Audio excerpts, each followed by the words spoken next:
Good afternoon.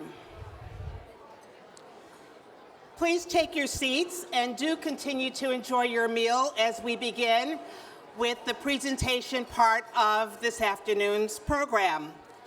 My name is Belinda Miles, and I'm the president of Westchester Community College, just a few miles north of here. Okay, good shout out to WCC. We are representing. And I have the pleasure today of introducing our keynote speaker, none other than the president of Teachers College, my dear alma mater, Tom Bailey. And I decided that I would start off by sharing with you a little bit of a story about, they wonder, what do presidents do in their spare time, or do you ever have fun? Well, I found an acoustic guitar in a Goodwill store, decided that I would start teaching myself acoustic guitar. And I finally have reasonable mastery of the C chord, so I have been learning the song 1,000 Years, very haunting melody from the Twilight Saga. And it reminds me of my relationship with Tom Bailey and how I know him. Not that I've loved him for 1,000 years, but I've known him for quite a while. And we realized that our relationship goes back to the mid-'80s. I was a faculty member at LaGuardia Community College in the cooperative education department, placing students on internships, looking at the intersection of co-op and careers and composition and learning, and decided that I needed more education, and found myself enrolled in the EdPsych program at Teachers College. Not too long after that, my arrival there, I heard about an institute called the Institute of Education and the Economy, and I was riveted because I was very much attuned with workforce and workers and salaries and how to learning support that. So I would follow their newsletter. You see the 1,000-year theme happening here. And so I didn't realize that that institute was founded in part with support from a young woman named Lori Miller McNeil, who worked with Tom in those early years and is now the director of advancement at Westchester Community College. Small world, probably only 2 or 3 degrees of separation when you really wind things down. Fast forward to my deciding to come back for a doctorate at Teachers College, and my committee chair saying, you need to have, there's this a gentleman who's doing some teaching here that we think you should meet. His name was Dr. Joseph Henkin. I was like, okay, sounds like a good guy. Let's put him on the committee. Let's get this thing done. A good friend of Tom Bailey's. And when I reached Westchester Community College, I was able to see that intersection again. But the story doesn't end there. At Cuyahoga Community College, where I worked for many years, we became a year 2 entry to Achieving the Dream, and met a fascinating scholar, Davis Jenkins, who became our data coach. And so we were really brought in with some of the best. Another connection and touch point to Tom and CCRC, but it doesn't end there either, because I had a provost search a couple of years ago, and who did we hire? None other than Vanessa Morris, one of the researchers and scholars at the Community College Research Center. So we have been connected for not quite 1,000 years, but in many ways, Tom's been doing such wonderful work, and what this story also underscores is that you don't do this good work alone. All of you in the room are contributing to a body of knowledge and to so much that is helping us to understand better how to educate our students in developmental education. So with no further ado, I introduce Tom Bailey, and we look forward to his remarks today. Get out of your way.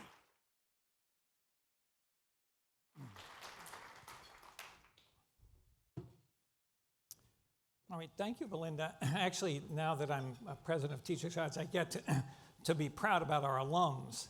So thank you, that's very nice. And yes, it's been a long time, so not quite 1,000 years.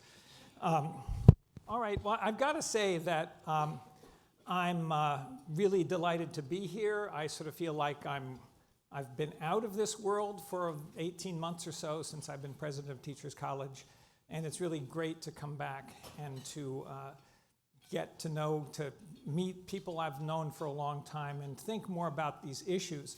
So I must say, as I was thinking about what to talk about today, I was thinking, well, I'm going to be with really the leaders of the DevEd movement, all of the latest work that's taking place.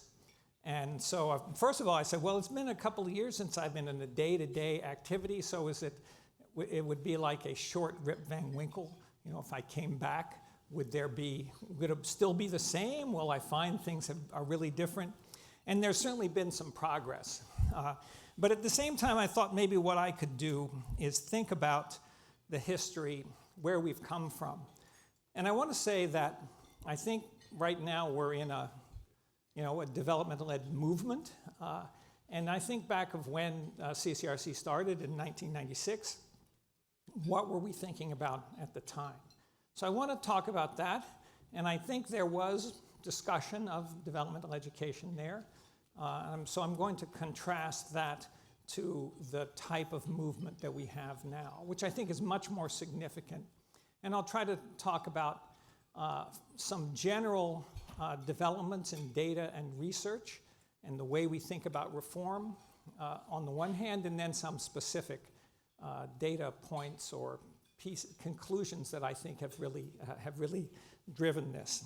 So I want to start out by saying I don't think, now some of you might disagree with this, but I don't think that the growth of this movement is because the situation in the 90s was better than it is now. It's not like it deteriorated and we decided that we needed to change that. So let me start talking about what I think we were doing in the 1990s, what was the situation.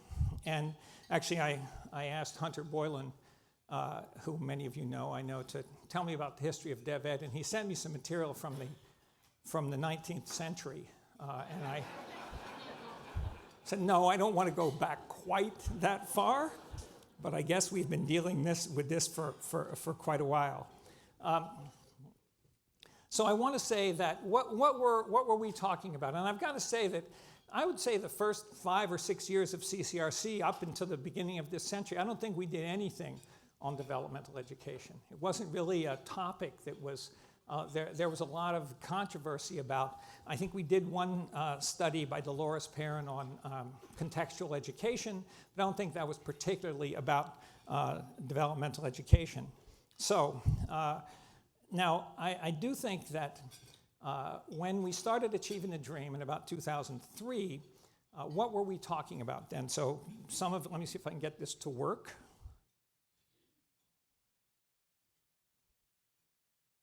I guess I can't. Oh, there we go.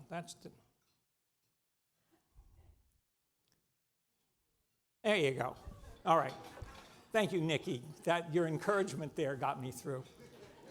So when we started, I can remember in one of our first meetings in Achieving the Dream, which was in Austin, there was a pile of What Works books by Hunter Boylan. And so it's kind of interesting to take a look at that and think about what we were talking about at the time and what we're talking about now. And I think that, of course, it's interesting. I'm an academic, so it's interesting to have kind of historical look. It's interesting intellectual issue. But I do think that going back, it gives us a sense of, what role research has played, what role data has played. And I think there's some lessons in looking at that for what we need to do next. So this was the book, and this was these are the recommendations that were in that book. So I actually tried to think of a sexier way of putting these up there, like a word cloud or something. But I think this sort of gives you the idea, and it's really interesting to look through those issues. And I think most of them we would still agree with, right? So I don't know if we'd say centralized program activities. There's a few there. There's one on assessment. If we think that there's mandatory assessment and placement, maybe we'd agree with that, although we would have a different definition of what the assessment and the placement was. So I sort of think of this as a part of a curriculum that we might have at Teachers College about how to teach or how to organize a program in a stable situation. So I think that's important. So I think what can we say about the sort of characteristics of what was being talked about at the time? So I think developmental education at the time was what we would consider to be traditional multi-step prerequisite courses with assessments. And the discussion really wasn't outside of the community college community. There wasn't a lot of discussion among legislators. There weren't laws being passed, and there weren't researchers really working outside of maybe community college leadership programs who were thinking about that. So I think that was kind of the situation that we had at the time. Now, so I think these, as I said, these are sort of individual practices that we suggest people use, and some of them have been used and some of them haven't. So what about, how do we characterize the DevEd movement right now? So first of all, there's a much greater sense of urgency. I think this was, and I think basically we think the way that we were doing developmental education was not working very well, so we need to change. So it's not just let's introduce some additional best practices, it's like we need to change the whole system, the whole way that we're thinking about developmental education. So we've gone from a set of best practices, I think, to a full-blown movement. Now, of course, I think we're here in something of a hothouse, so we're the leaders of that movement here, so I think we can ask how widespread that is, and certainly we've heard about major changes in states taking place, but I'm sure that there are probably colleges and certainly professors who may be thinking about it in this paradigm. So I think there's, as I said, and right now there's, as we've heard many times today, there's much more discussion of community colleges outside of the community college world itself. So we've talked especially about the legislature, and it gets into the news much more, and there's a much wider group of researchers and analysts who are thinking about that. I think we have challenges to the whole system of services to students with weak academic skills. And I think also we're questioning the categorization of students into these two groups. So I'll talk some more about that in a few minutes.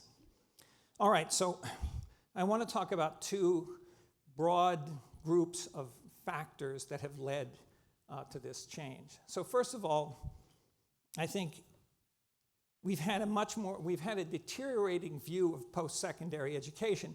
If you think about the 1990s and you think about the reform movements in education that were taking place at the time, they did not involve post-secondary. There was a nation at risk, that was about K-12. Even the school-to-work movement, which was in the early 90s, touched on higher ed, but that was basically about the K-12 and a little bit into higher education. There was, I think, the narrative about higher education was from the selective colleges. So they were great. Students were coming from around the world to go to that. So there wasn't a lot of discussion about the differentiation that we emphasize so much today. That's one thing. There was a discovery of community colleges, certainly by researchers. So I'd have to say that somebody in the early 2000s did a study of the 4 leading higher education journals, and less than 10% of those articles in those journals even mentioned community colleges.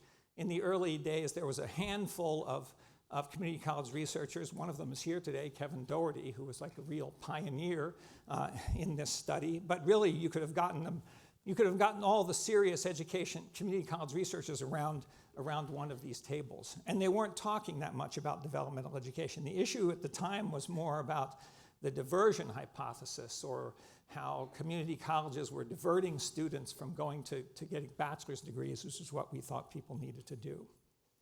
Also, I think you realize that there was not a sense about the completion of college.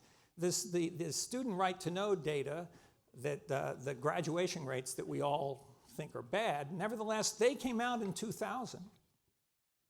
Now, I know we've criticized them, but nevertheless, before that, colleges might have thought about what their graduation rate was, but there weren't other colleges. There wasn't a consistent way of thinking about how their students were doing in a general sense.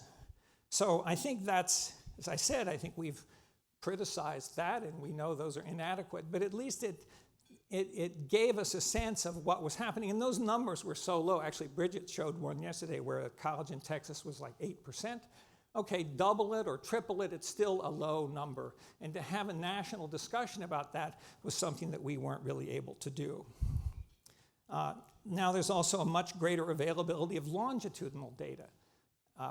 That is being able to track individual students through college, but also when we get state level data or other kinds of data, national clearinghouse data, we've now able to track students not only through college, in their colleges, but also as they go through other institutions. Those were not there. Those weren't available at the time. Research methodologies. So you see these reforms. There were studies, and if you say these, if you look at the book, they do cite studies, and they tended to be descriptive studies. And you could sort of say, okay, there's some evidence that these work in certain circumstances. And so you could say, okay, if I'm doing some of these things, then that's going to improve the work that I'm doing. So I think when we've gotten more rigorous methodologies, we also often find that any of these practices, if they're done alone, don't have very much of an effect. So I think that's something else. Well, I'll talk some more about that. Much greater skepticism about assessment. I think when we started looking at assessment 10 years ago, we were surprised how little really work there had been done on validating those assessments. So that was surprising. They were technical, they were mathematic, they were easy to administer, and so that was something I don't think there was that much questioning at the time. Also, I think something that's very important is that there was much less of a challenge to what I would call the sort of pilot to scale reform paradigm. So, and I think that's still an issue, something we've talked about here. How do we do that? So I think the idea, you do a pilot, you test it, it works, and then you scale it. Now we know that that's extremely difficult, and I still think we're still talking about whether to do that. And it's interesting, in Achieving the Dream explicitly said that they were going to talk about institutional change, and this was one of the statements, that's one of the kind of objectives of Achieve the Dream, which is colleges build an infrastructure to support continuous systemic improvement. They make substantial changes in policies, organizational infrastructure, budget allocations that are evidence-based and outcomes-driven. Professional development, opportunities for faculty and staff are provided to reinforce student success. Okay, so that sounds like something we could all agree with and that we're trying to do now. But it was interesting when we did the evaluation of Achieving the Dream, which we did with MDRC, I can remember going out to colleges and talking to people, and they would say, let me introduce you to our ATD students. And I would say, no, that's not, all students in the college are ATD students. So despite the fact, those of you who are there can remember Byron McClenny was constantly talking about how this is an institutional change. Nevertheless, I think it's fair to say that most of those first waves of Achieving the Dream did small projects hoping to scale them. So I think that's an important thing that we have to think, and I don't think that's really been resolved. All right, so finally, when you think about this is an important point. Most of the funders who are here today and that are funding this didn't exist in the 90s. Lumina, Gates, IES, I guess IES didn't exist, but IES didn't even start doing post-secondary research until 2006, 2007, somewhere around there. So all of the resources that we've had to use to do this research wasn't there. So there really wasn't very much funding to do the types of things that we're doing. So I think if you look at those factors, those have changed the kind of underlying foundation that allows us to think about what works and to think about how to measure that and to really understand whether we can think about the seriousness of the problem and how significant the problem is. Now, I'm going to go through some specific data points. I feel like this is kind of a greatest hits issue of things that we've done. We've talked a lot about that evidence here, but these are sort of the first times we've thought about that back in history, and what were the kind of insights that we got from that. So first of all, we had many of you have seen this, and this was something that we did, I think, around 2006 or 2007, which was from Achieving the Dream data, and it showed the leaking pipeline. And I think there were many insights that came out of this. So first of all, I do want to say that this was the first time we had data that showed assignment to remediation, not just whether you took it. And so you can see there was a large number of people who left after somebody mentioned that today in one of the sessions, I guess. You get assessed, and then you don't show up. So why did that happen? And I think that kind of gave us thoughts about the issue of, well, somebody comes to college, they think they're going to college, you sit in the room, you take a test, you're told you're not ready for college. So that's certainly one possibility. Something else, of course, you have these 5 levels, and I think I've heard Katie Hearn talk about if you have a 70% completion rate and you have 5 levels, so those of you who've taken Dev Ed Math know that 0.7 to the 5th is less than 20%. So you're just going to get down to that, and 0.7 is probably a pretty good one. I think if you go to 0.6, I don't know what our actual completion rates is, but in addition to that, you see that people were leaving this pipeline without actually failing courses. So if you add to that, it's not surprising. I'm showing this for English. The math one, which went by before, was even lower than that. So, this is math. So you can see that only 25% of the people actually passed gatekeeper English here. This is English, I guess. And then, and this was 20% of all the students in that ATD sample. So 20% of all of those. So we're taking 5 levels of math. We gave students lots of opportunity to leave, and they took that opportunity. So that was one thing. So I think that's an important, and also I think there was a particular problem with math for this. So that built on that. All right, so the next point, and I'm going to go to this. I know maybe you've seen this. We've shown this around a lot, but it's probably been a few years. And this actually, Bridget Long started talking about the regression discontinuity analysis. This is actually work by Bridget and Juan Carlos Calcaño. So I thought she was going to go to this slide after that, and she didn't. It would have been easier than that. So this is the relationship between your score on an assessment test and whatever these outcomes are. So degree completion, credits earned, passing first college level courses. So that's the relationship, and that line this is a state that had a statewide cutoff point.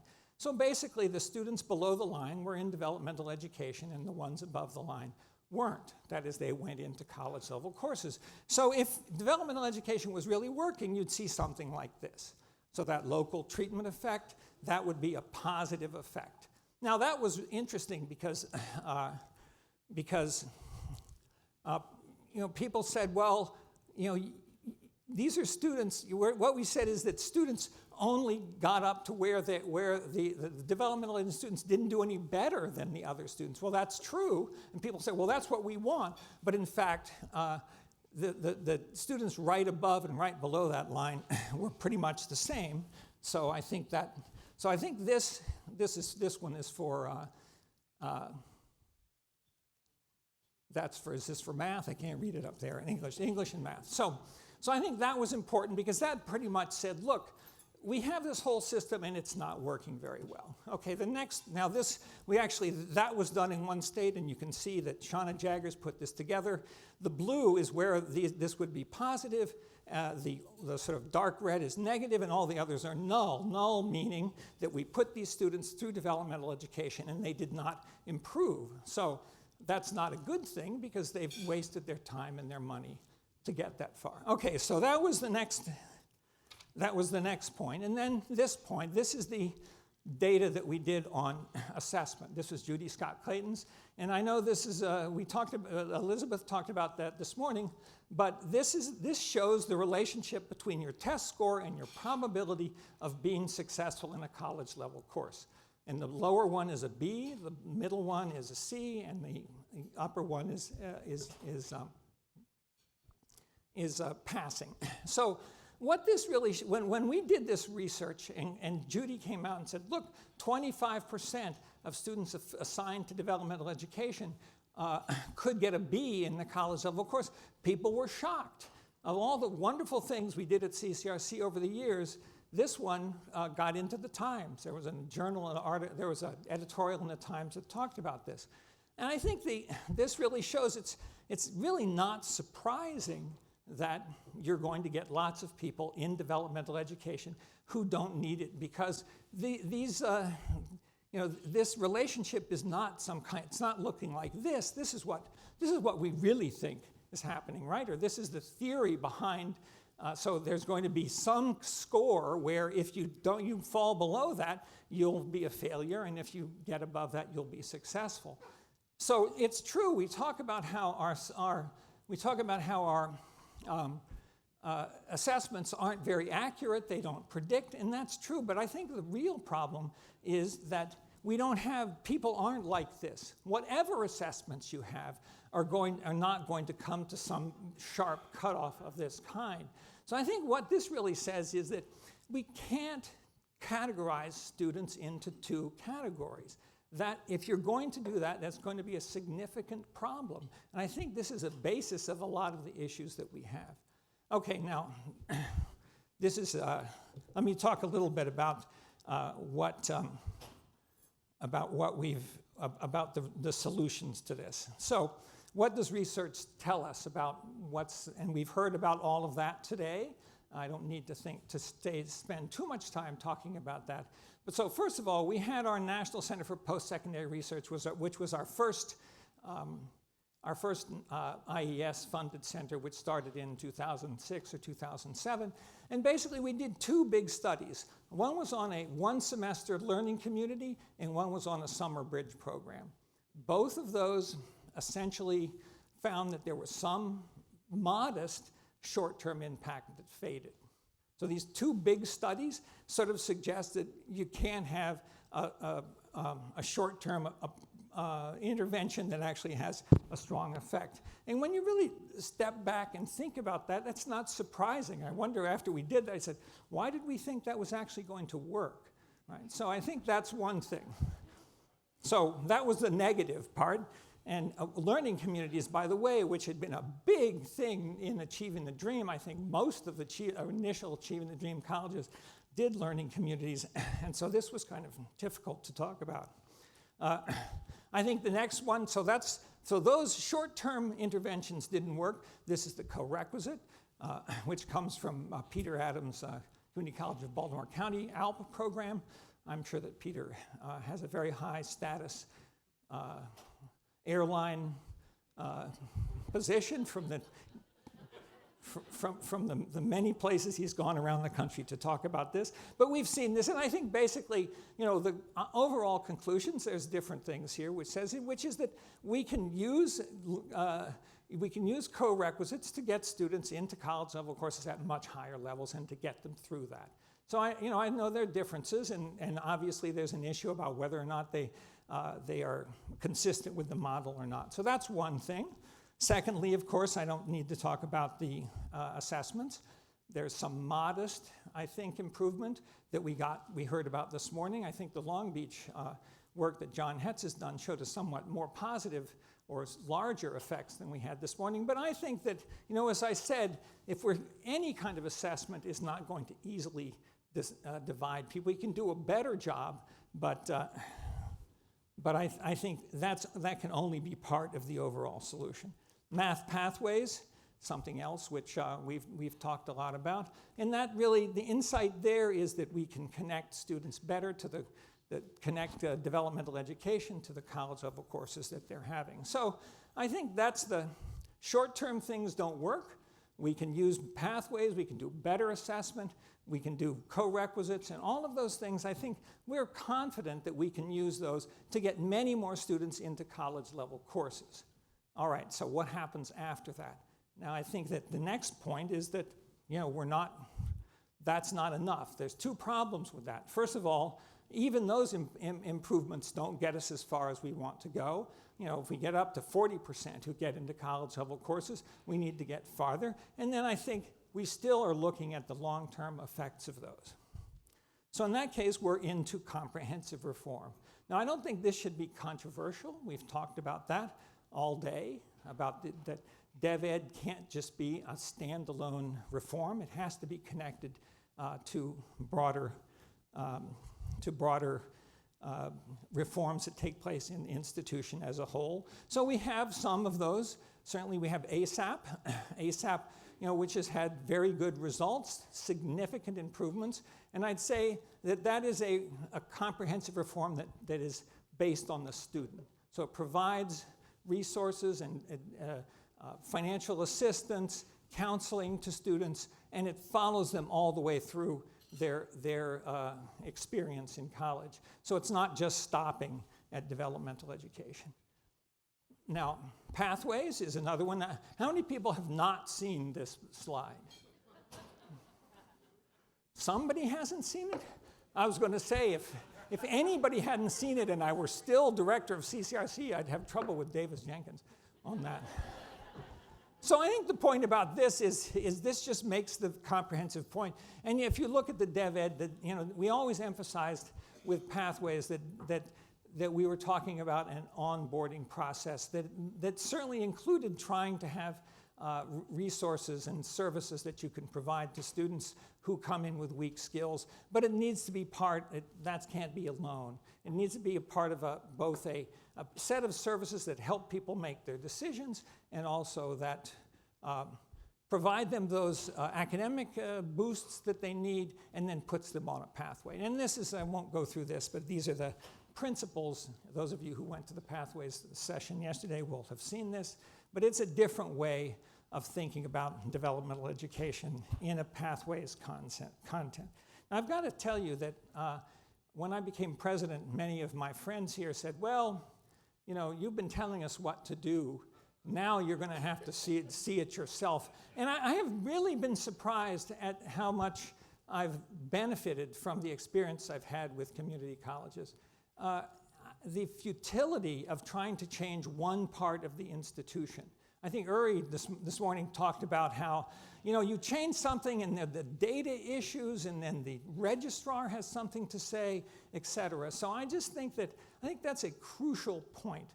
It's just a question about how institutions are organized. And I think adding also to that is that you don't want to get students into a college level that isn't welcoming to them, that doesn't get them all the way to the finish line. So, just a couple of things about research. So, instruction.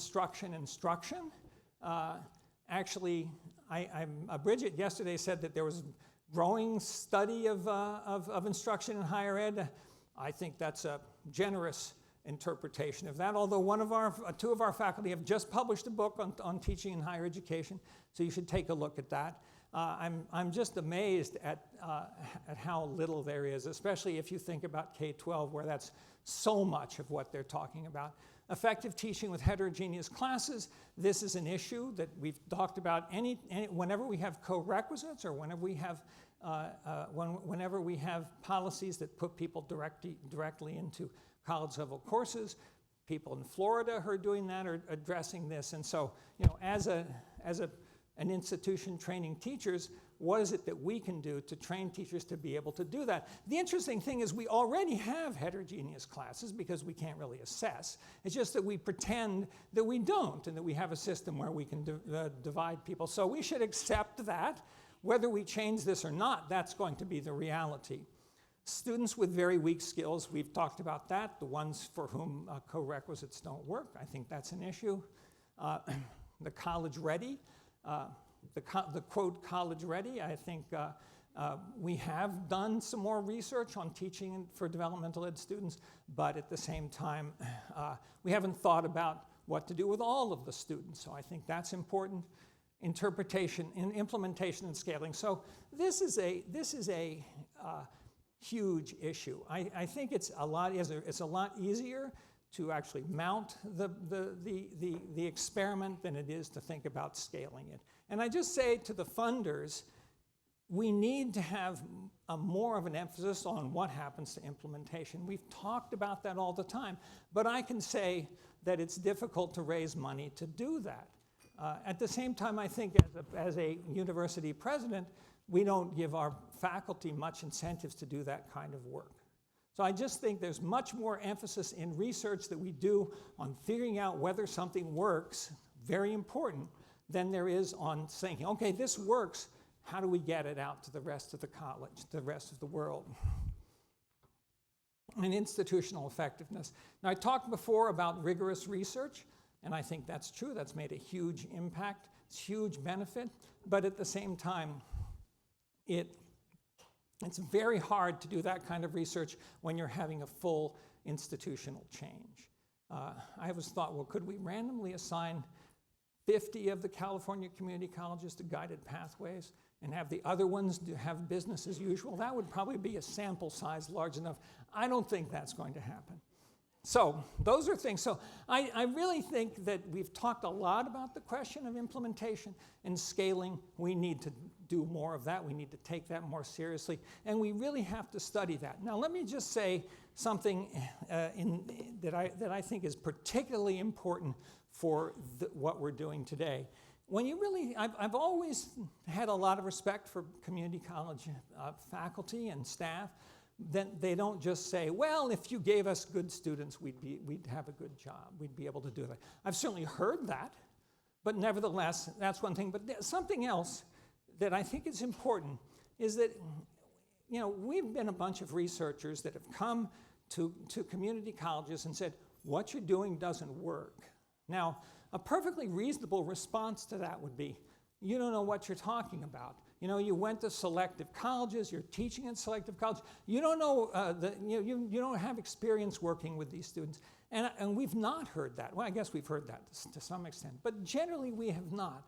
So I think it's crucial and extremely important. But the other thing I have to say to researchers is that I think the researchers here and working on this have not taken this as an opportunity to do some research, to get some publications. They've stuck around and gotten to know people and really understood the landscape, understood the institutional issues, the challenge, learned from practitioners. And I think that combination of both being willing to listen to difficult things, but at the same time, for those of us who are doing the research, to be committed to the goals that you have. Now, I think that's absolutely important, and I see that when I'm working now with my own faculty at Teachers College. It's difficult to get them to do that. I hope I can get that and get them to do that much more. But so I think that's a wonderful thing about what we've pulled together here. And because of that, I think we have tremendous opportunity working together to be able to move forward with that. And I've had a wonderful experience working with you. I miss this every day, but nevertheless, I hope I can have some other effect there as well. So really, I want to say congratulations and thank you to how everybody has put this together. And I think because of that, we've made tremendous progress and have tremendous potential. So thank you.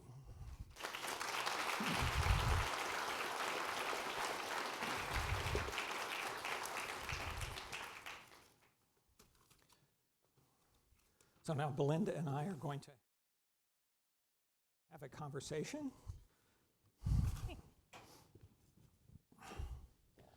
Well, thank you so much for those remarks and how wonderful it is to be able to take a moment to reflect on the journey that DevEd has been on. Taking us back to the Hunter Boylan days certainly does give us the perspective of this trajectory and how the research has informed our work over the years. So you did end by talking kind of about what's next, what some of the opportunities are for future studies. And one of the conversations that has taken on quite broadly is the need for holistic services for students at community colleges. And I wonder, is it sufficient to study the practices alone in isolation? And how can we begin to take a look at the people? As you said, the research is sticking around, getting to know the students and so forth. How can we incorporate that into some of the study models? Well, I mean, the kind of comprehensive reform that I talked about is really not comprehensive enough, because you're right. I mean, we definitely, for community colleges, have to be connecting to high schools, have to be connecting to four-year colleges. So I think those are all I mean, certainly part of the pathways idea is that you want to have pathways through all of those institutions. I mean, I think the other point, of course, is that people have challenges in their lives, and we have to understand, you know, people's cars break down, or they lose their jobs, or they have they have difficult finding enough food, et cetera, all of those types of things. So I don't, you know, I guess you can't do everything, but at the same time we have to keep those things in mind. I mean, I think in one sense, when you think about the other aspects of people's lives, it's better to get people through as quickly as possible. So if you're going to take years to get them through, or they're going to spend 2 years in developmental education, there are just that many opportunities for those issues to, you know, to confront them and derail them. So I think it's, you know, we have to keep all of those in mind, but I think at the same time, it's important that we, you know, that students get what they need to do, and they can get through as quickly as they can. Thank you. And I should have said thank you for just shepherding this body of knowledge that we now have, that's now possible on behalf of the whole sector. As practitioners, we now have guides that can help us to understand how to go about doing our work. I was on a panel in one of the SUNY Guided Pathways efforts recently, where one of the presidents said, we don't have to we don't have to do the pilots now. We can turn to evidence-based research and start things at a larger scale. And so that's exciting. Thank you again for that effort. But I wonder, what conversations should we be having with at the policy level? Both we have our state system officers here from SUNY. There are federal issues when we look at the Higher Ed Act reauthorization. Are there policy levers that we should be speaking to based on some of the knowledge that we're amassing? Well, I think that the state policy level, you know, initiatives that are taking place actually have great potential for that. I mean, you know, I guess my view of something like Florida is that yes, it kind of forces people to respond. I mean, as a researcher, colleges are responding in different ways. It's kind of lots of opportunities to see how different colleges are responding to those issues as well. So I think, well, first of all, I mean, if we start showing significant improvements, I think we'll have better arguments to actually increase funding. So I think that's one thing. I think if states are going to do you know, these statewide reforms, they at the same time they need to be able to provide resources so that we really know what's happening there. It's certainly they're good and bad things that are responding to that, but we need to be able to, you know, to test them, to be able to know what we're learning from them. Otherwise, we're both losing those opportunities and at the same time, you know, not, you know, allowing things to happen which may not be working or actually worse than what we're doing now. One state that comes to mind is the one I worked in prior to returning to New York, Ohio, which did adopt a pay-for-performance model. Have we seen some real momentum with that type of funding at the policy level on these DevEd completion and completion? Well, Kevin Doherty is here, who's written a book on performance funding. So we should talk to him about that. I don't think that, I mean, somebody in a session today talked about the influence that has. I think overall it has focused a lot of attention and gotten people talking about those things. Whether there's evidence that that's actually improved outcomes, I think that's much less definitive on that. But I think it's certainly important to. I think it's a positive thing to be thinking about measuring outcomes and holding institutions accountable for outcomes. But once again, I think they need to have the resources to be able to respond to that. Okay. I was really fascinated by your slide on the sorting system. It just sounds like something pretty detailed, and I know that there has been use of multiple measures. We're in the era of the algorithm, and so have we figured out how to do that better using technology? Well, I mean, we had our session this morning talking about that. You know, as I said, I think we've made progress, and that we have more information available allows us a better chance to figure out where students are going or where they need to go. But as I said, I think that, you know, that's only one element of what needs to be a much broader set of reforms. Certainly, and certainly we have to take a look at just the role of faculty and others in terms of making those assessments. And so I appreciate your comments on the assessment component as well. You also talked, Tom, about how our institutions are changing. And I remember the 21st Century Commission on the Future of Community Colleges talked about institutions needing to restructure themselves. And I think a lot about the IR office, the institutional research function. Can you comment on how that has evolved over time? Well, you know, we've had lots of discussion today about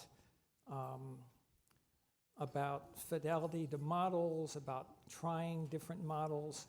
Now, you know, I do think that, and about implementation, all of those things that really ought to be a full employment policy for researchers, but, you know, we can't do that, and I think it's crucial that we have capacity at the colleges and in the states to be able to look at these things themselves. And they're difficult questions, and I realize, and we have this issue with our institutional research as well. They have various legal things that they have to do and implement, and sort of reports that they have to produce, et cetera. But I think that if we're going to be constantly improving, we need to be able to tracking that all the time. I think, you know, one of the things I've tried to say about research is, you know, we do studies, we analyze the effects of particular practices, and I think that's crucial. And I think, as I've tried to say today, I think that has given the foundation for the movement that we have today. But at the same time, you know, we have to realize that that circumstances are different, environments are different, so we have to look at those things all the time and in their particular circumstances. And we can only really make progress if there's a widespread availability of the types of research skills that we ought to be able to get, you know, within our institutions, and then having them work together across the state is also crucial. At Westchester Community College, we began our focus as an Achieving the Dream College, looking at data governance and just the integrity of the data that we have, but we've evolved to now look at data strategy. Where can we go? What questions should we be asking, and how can we, so that whole unit has become more sophisticated as more voices have come to the table around how we're looking to inspect what we expect. Well, I mean, I think at the same time that will be most useful if you can connect to other institutions who are doing that as well. Oh, having peer institutions, it feels like a family reunion sometimes when we get together at these events, and being able to share best practices is something that's been very helpful. And I will say that I found it very intriguing to find folks from CCRC and CAPR at some of our national organizations, professional spaces in vendor booths, sharing information about the research. Was that an intentional placement or an intentional idea on how to disseminate ideas and make them available more broadly? Well, you know, I think at CCRC, I mean, we always went to the academic conferences, and since we have graduate students and professors who, you know, need to advance their careers and to by engaging in that kind of network. But I think we always thought that it was the professional meetings that were the most important ones for us. You know, I have I periodically Tom and James will probably know this. There's IES tries to have a discussion about how can we connect research to practitioners. And I've got to say, I always didn't think that was really that mysterious. If you're actually doing the work with practitioners, if you're learning from them, if you're interacting with them all the time, you don't have to send a message out to them in some other land about the research that you're doing. So I think that's, this is what I've really tried to emphasize about the infrastructure, intellectual infrastructure that we've built here. This is a joint infrastructure that includes lots of different peoples and people who know each other and who understand what they're doing. And so I think that's a crucial question. So yes, I think it's absolutely important to, for us to be really focusing on the interaction that we're doing. I mean, you can see that many of the sessions here and many of the sessions that we do at other conferences are researchers and practitioners giving those together. That's clearly the best way to do that, because I mean, I think it's crucial that we're able to. I think researchers learn so much from that interaction. We know what questions to ask. We have a better sense of how to interpret the results that we have. So that's just, I think, part of the fundamental strategy and system that we're trying to create. I would say that it feels like a good partnership. It never feels as though the auditors are coming or anything. It feels as though there's some strong technical assistance, evidence-based materials that can inform the work that we're doing. And so I would applaud the scholars that you've sent out into the field. Our institution has worked with folks on multiple measures. It always felt as though it was a friendly engagement. No one was pointing the finger, and it was all designed to be edifying, which indeed it has been. So we appreciate that. And thank you. And we are just grateful for, when we think about the future of leadership, having integrity. So I go back to the Learning College materials from Terry O'Banion, and he would ask the question about our students succeeding, and how do we know? How do we know? So you've really helped to create that basis that we can point to, look at ourselves without fear, hold that mirror up and look at some of those data points and determine that we can do better, ask those questions, and it really has changed the dynamic of leadership within the community college sector as well. So we, again, thank you for that leadership and guidance. Any closing remarks on your discussion today? No, I just want to, I want to reiterate, two issues basically having to do with research. One is the problem of implementation. And I think that's, when you really think about how do you do rigorous research on that, it's very difficult. And so I think we need support on that. And of course, the other is, if we are going to do institutional change, how do we think about that? How can we support that? How can we help practitioners, figure out the best way for them to do that? So I think those are, as far as research and finding research support is concerned, I think those are crucial, and I think it's consistent with the types of things that we've been talking about here for 2 days. I agree, so. And I think it's interesting how we've coupled DevEd with completion, but it hasn't always worked out that way, that it's been causal in terms of that particular outcome. And when we think about the different stages of the student experience, the student journey, completing or finishing, crossing that finish line is a very different dynamic than getting a great start and helping students to be ready for college and then to move through quickly, and then determining how they're progressing. Are they collecting the credits that they need to move on and so forth? So it's interesting to look at the stages, and I think the guided pathways are a great tool to help us to look at that sequence of activities that's taking place for them. So I guess we will experience more as it happens, and so congratulations to all of the scholars. You've really created a wonderful group of colleagues for us to learn more about our sector. So we're going to move on to another section, but let me say something, which is that, I'm, 5 years ago or 5.5 years ago, we started CAPR, and that was a great I think we're really proud of what that's happened. I was going to say, when I knew I was speaking at lunch on Friday, I thought, usually by this time, half of everybody has left, right? So I want to say, I think it's great that, this is still a full ballroom, and I think that, that both speaks to the design of the conference and putting it together, to the willingness for you all to participate and to gather, and I think to the importance of the issues that we're trying to address here today. So I just want to say, as I said, I'm not in so much in this world anymore. I try to keep my eye on it. It's been, I hope I have other chances to get to know you. I'll try to keep coming to these conferences. But it's just been wonderful for me, and I so appreciate and admire the work that you're all doing, and so thank you so much for that. Well, thank you. Thank you all.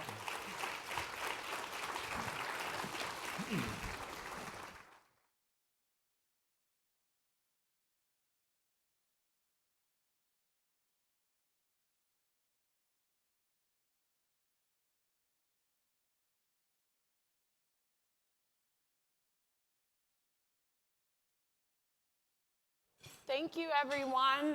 Can we give another round of applause to Drs. Miles and Bailey for that thought-provoking conversation?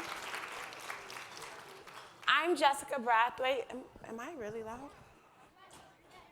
I'm Jessica Brathwaite, a senior research associate at the Community College Research Center.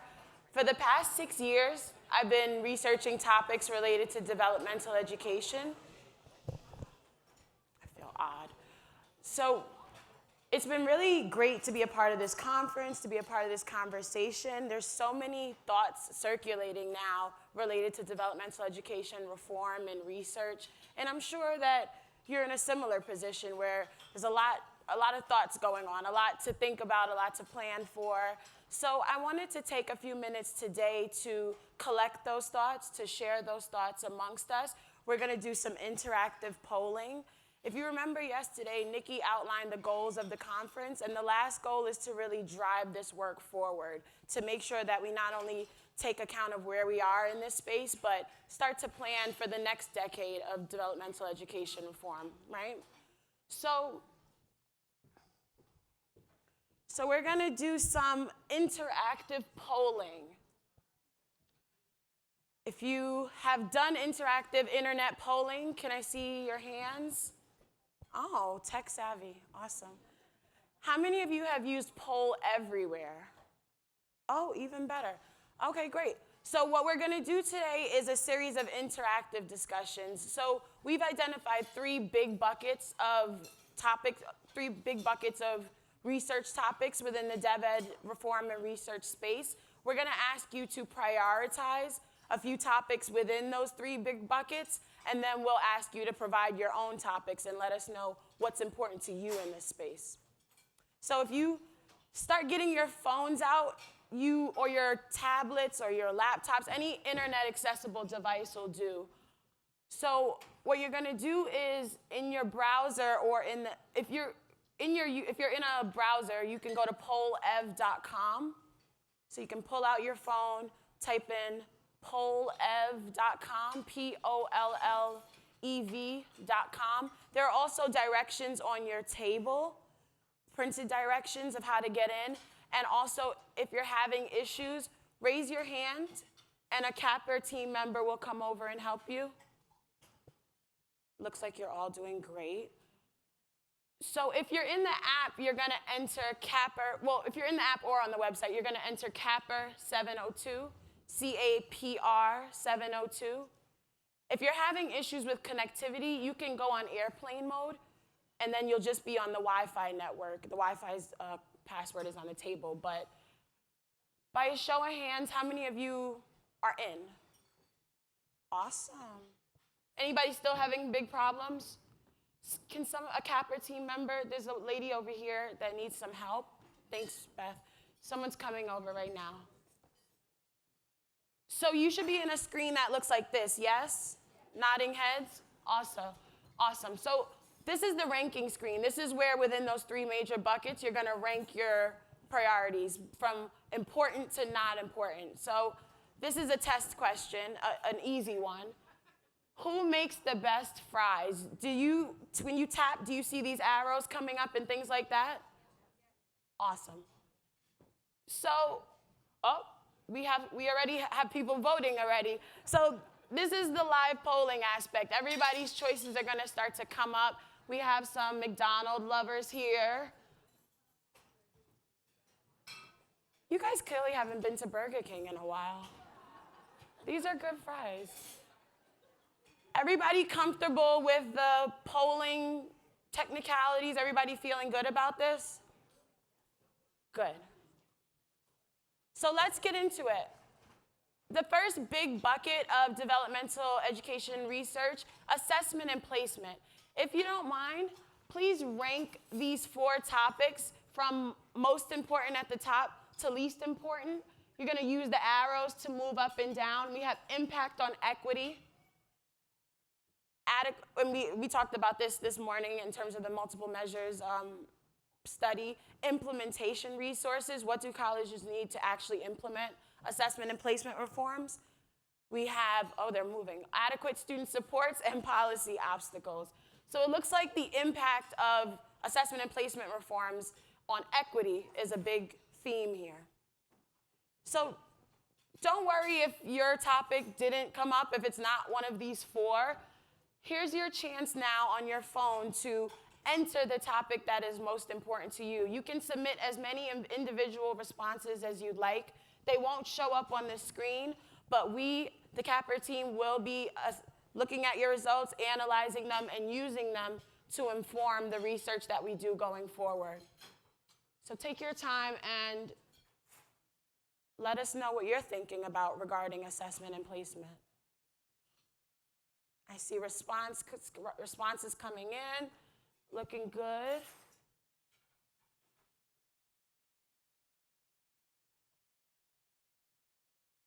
What's on your mind regarding assessment and placement?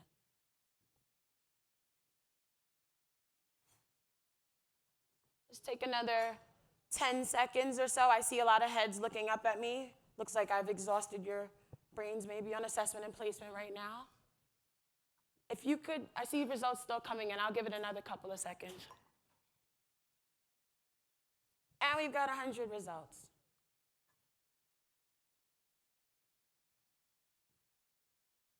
Looks like we're slowing down now. I'll give you a couple more seconds. All right, if you could just wrap up your thoughts, we're going to move on now. So co-requisite remediation is the next topic. I don't think you've probably gone from here to the bathroom without hearing this word. Please rank impact on equity, placement practices, implementation resources, and moving to scale from important to least important.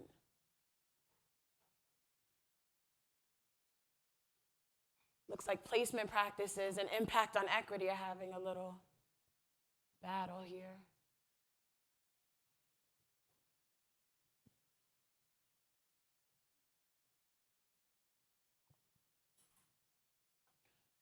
So Tom just discussed this, but how does co-requisite remediation affect various subgroups, students at various levels of preparation? Seems like the impact of co-requisite remediation on equity is a big priority for most of you in the room and on the live stream. So just like before, what did we miss? What's not in those 4 categories? What else is on your mind regarding co-requisite remediation? What do we need to think about in the reform and research space?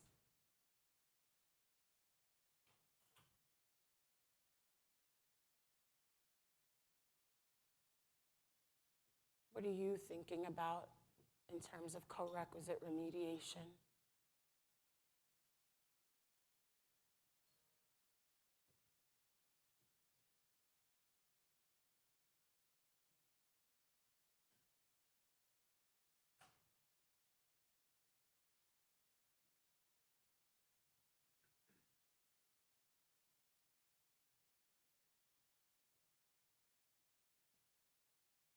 All right, I'll just give you another couple of seconds to finish your thought, and then we'll go to the next big bucket.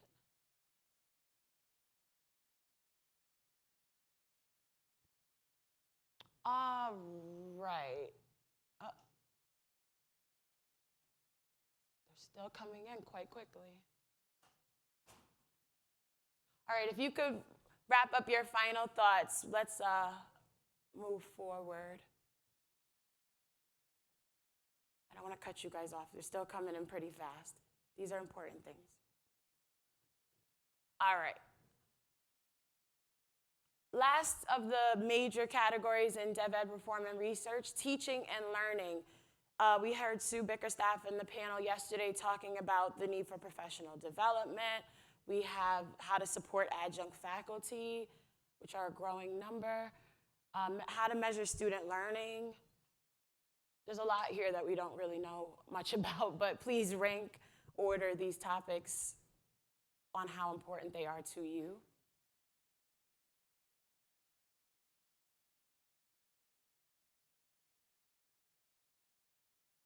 Identifying effective practices looks like a big one.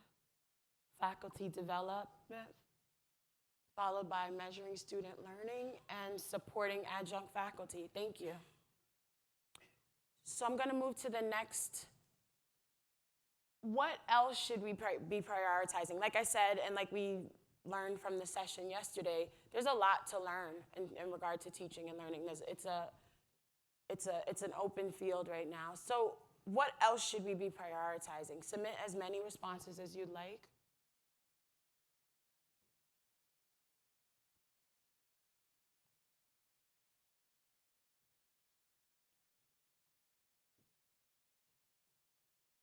What else should we be prioritizing regarding teaching and learning?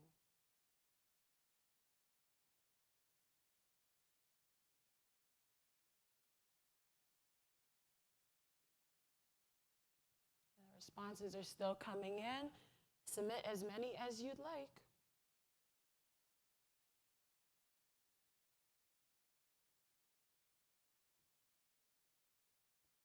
I see people still tapping. I will give it a few more seconds.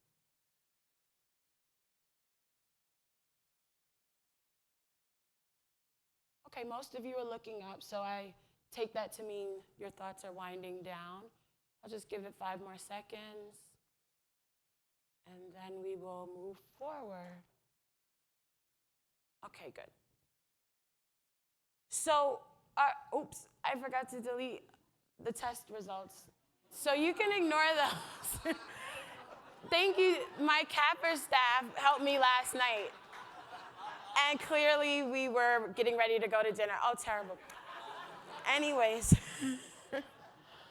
So we gave you 3 big buckets that you could discuss within, but there's so much more to DevEd reform and research. So what haven't we discussed about developmental education, research, and reform? The use of technology, how to help students who have non-academic needs, student supports generally. What haven't we discussed around developmental education? What you'll see once we move past the fun, pizza is not the thing that we need to discuss more in this space. But I see student experience. What you'll see is that there are arrows next to the results. You can actually add votes or take away votes from other options. So if what someone says resonates with you, you can add to their vote. You are not allowed to vote for more wine. So yeah, if you keep plus and minus arrows or numbers or whatever's there, you can start to vote for other people's responses. So I see we need to combine academic affairs and student involvement so that students can be addressed holistically and as individually as possible. How do we effectively address non-cognitive weaknesses in our different populations of students? Yes. Sustainability of introduced supports that are often funded through grant dollars. What happens when the money runs out? Okay, so non-cognitive is rising to the top. Non-cognitive, we had a good session about that. Was it today or yesterday? About non-cognitive skills and how to measure them. So yeah, if you scroll down, you can also see more responses to upvote or downvote.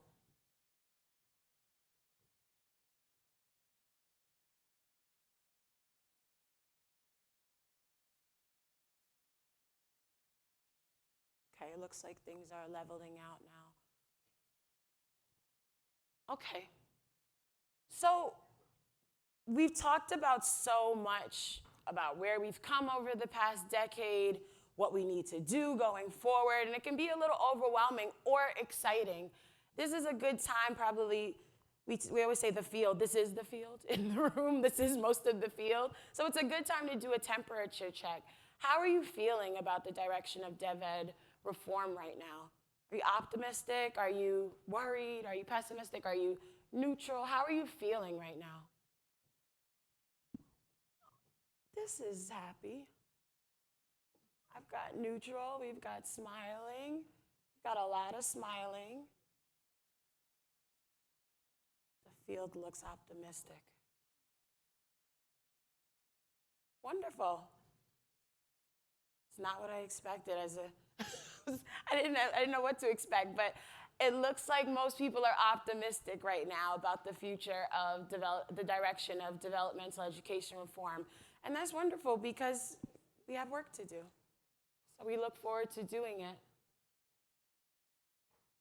So thank you guys for playing along and sharing your thoughts on reform and research. I'll be welcoming Nikki Edgecombe back to the stage and getting ready to wind us down. I'm going to invite my panelists up as well.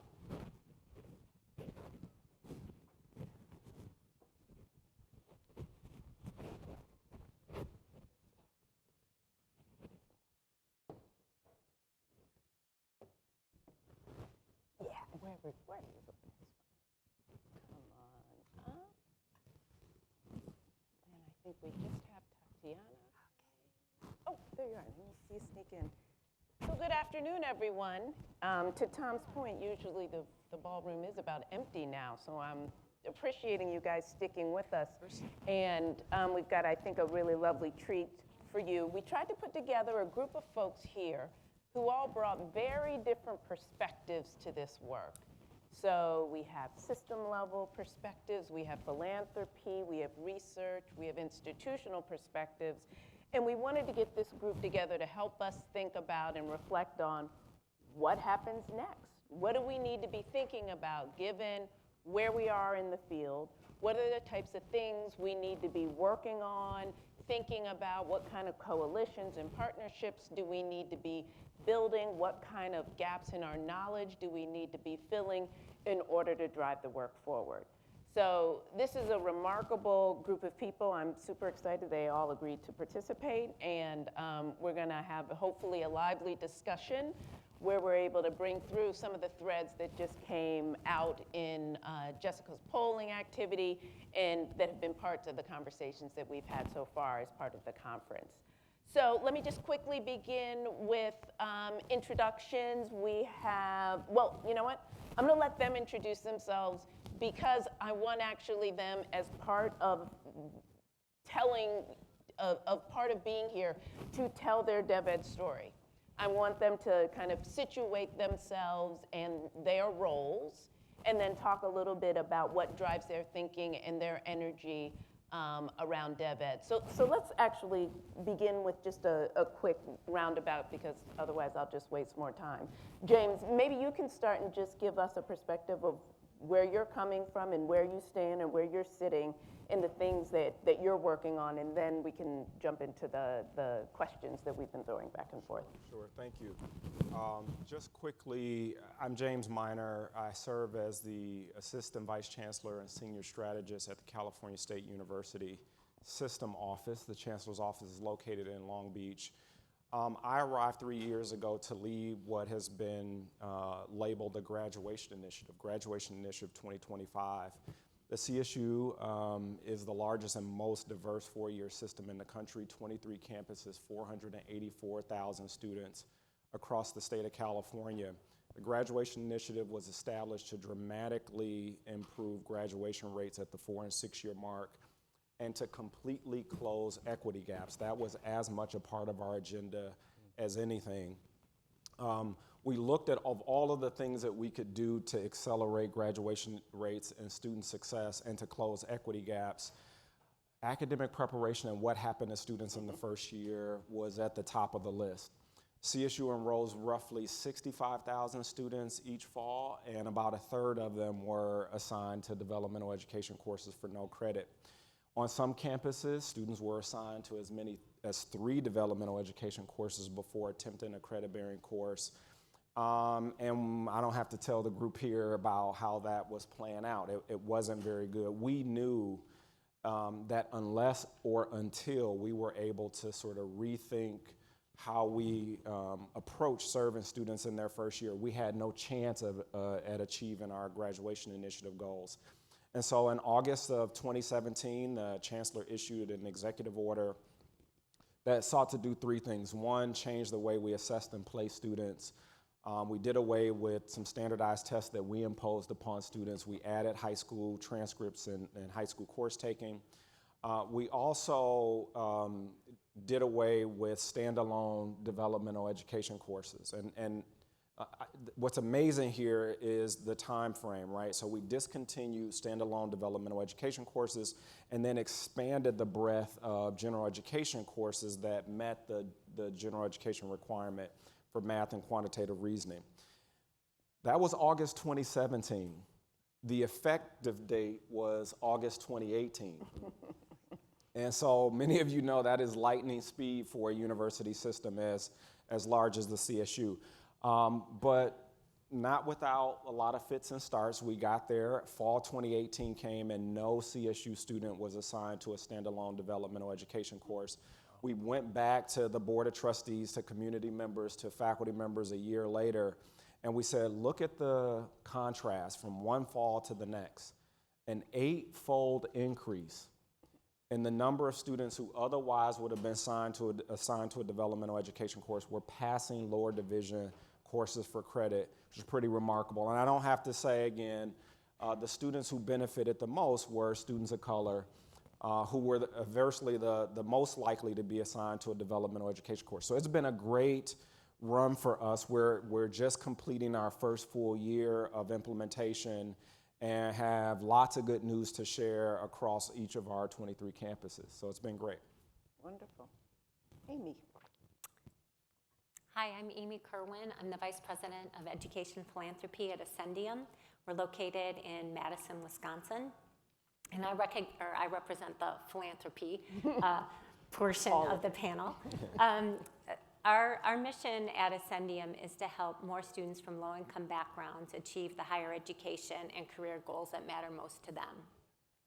Although we implemented a new funding strategy in May, one of the focus areas that we've had for the last 10 years has stayed the same, and that's really around removing barriers to success at both the institution and system level.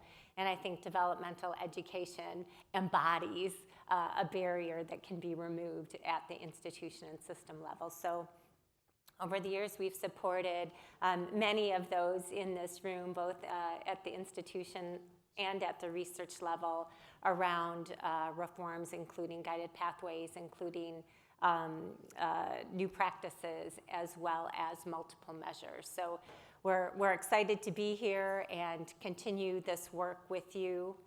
Yeah. Wonderful. I'll stop there. Hi, Tatiana. So my name is Tatiana Melguizo. I'm a faculty member at the Rossier School of Education at USC. I'm honored to be representing the researchers in the room. And what I would like to say about research is that the way that I try to think and conduct research is as part of a research practitioner partnership. And Tom alluded to that. He alluded to the need of researchers to be very humble and engage with the people who are living and breathing the issues and collaborating with them in order to conduct research of consequence, but with a sharp equity focus. I'm also kind of advocating for the slow professor. I know that we want to move fast. I know that we want to scale up. But I also want us to take a step back and think about the culture of the institutions, those things that are much more difficult for us to measure, but are critical for systemic change. And I will be elaborating on those ideas as we continue the conversation. Thank you. Michael? Good afternoon. I'm Michael Schoop. I'm the Vice President for Evidence, Inquiry, and Retention. Although it sounds like it, I'm not a researcher. I do play one at work. Most of my career, for about 20 plus years, I was actually a practitioner, so a dean, a vice president. I ran our downtown campus at Cuyahoga Community College, the Cleveland campus, for about 13 years. And we've had some remarkable successes over the past few years. We've quadrupled our IPEDS graduation rate.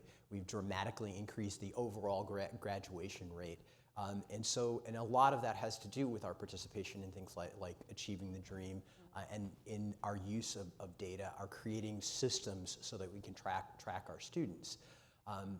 Now our challenge, I think like the challenge you've heard really throughout the past 2 days, is really driving that system change and continuing to scale. As we know, IPEDS graduation is really first time, full-time, fall. That's a small subset of our students. So what do we do for all the rest of our students? And one of the key drivers of retention, that other part of my title, is what happens to students in their initial experience in college in those developmental classes. And so those are things that we're really starting to think about. The one other thing I feel obligated to mention is part of the increase in our success, particularly at the developmental level, is implementation of ALP model, which we heard a lot about. And a shout out to two of the faculty members who were leaders here, Pat Stansberry and Lori DiGiampetro, who have really been pushing that model and has made it a college-wide one. Wonderful. James and then Amy, let me ask you all to sort of maybe step back out of your day-to-day kind of realities and just, given what you've heard at the conference, given what you guys are constantly hearing as you're traveling the country, as you're engaging with whether it's grantees or your institutions, what would you say is the state of developmental education reform? Big picture, nationally. What inning are we in? Where are we making progress? Where might we not be making the progress we want to see? Interesting. Fourth inning. I would say it's a former baseball player. Fourth inning. But I think of this sort of in two ways. On the one hand, it is extraordinarily exciting. And on the other hand, it is extraordinarily clunky. And let me explain. I think exciting. In a former life, I was a higher education researcher, former faculty member. And I think of all of the interventions, all of the programmatic things we do for our students, the thing that we have the most robust body of evidence about is a developmental education reform. I'm sort of hard-pressed to think about other interventions, high-impact practices, you name them, for which we have so much scholarship and research. So that is very exciting, and I think we sort of reached the tipping point there of answering the question whether or not this works and whether or not it's good for students. It's clunky because of the implementation, and I sometimes wonder if it's more difficult than it needs to be, and who pays the price for how long it takes for us to get to scale and to full implementation based on how much we know. And so that's what's frustrating about, or what I think is clunky about this.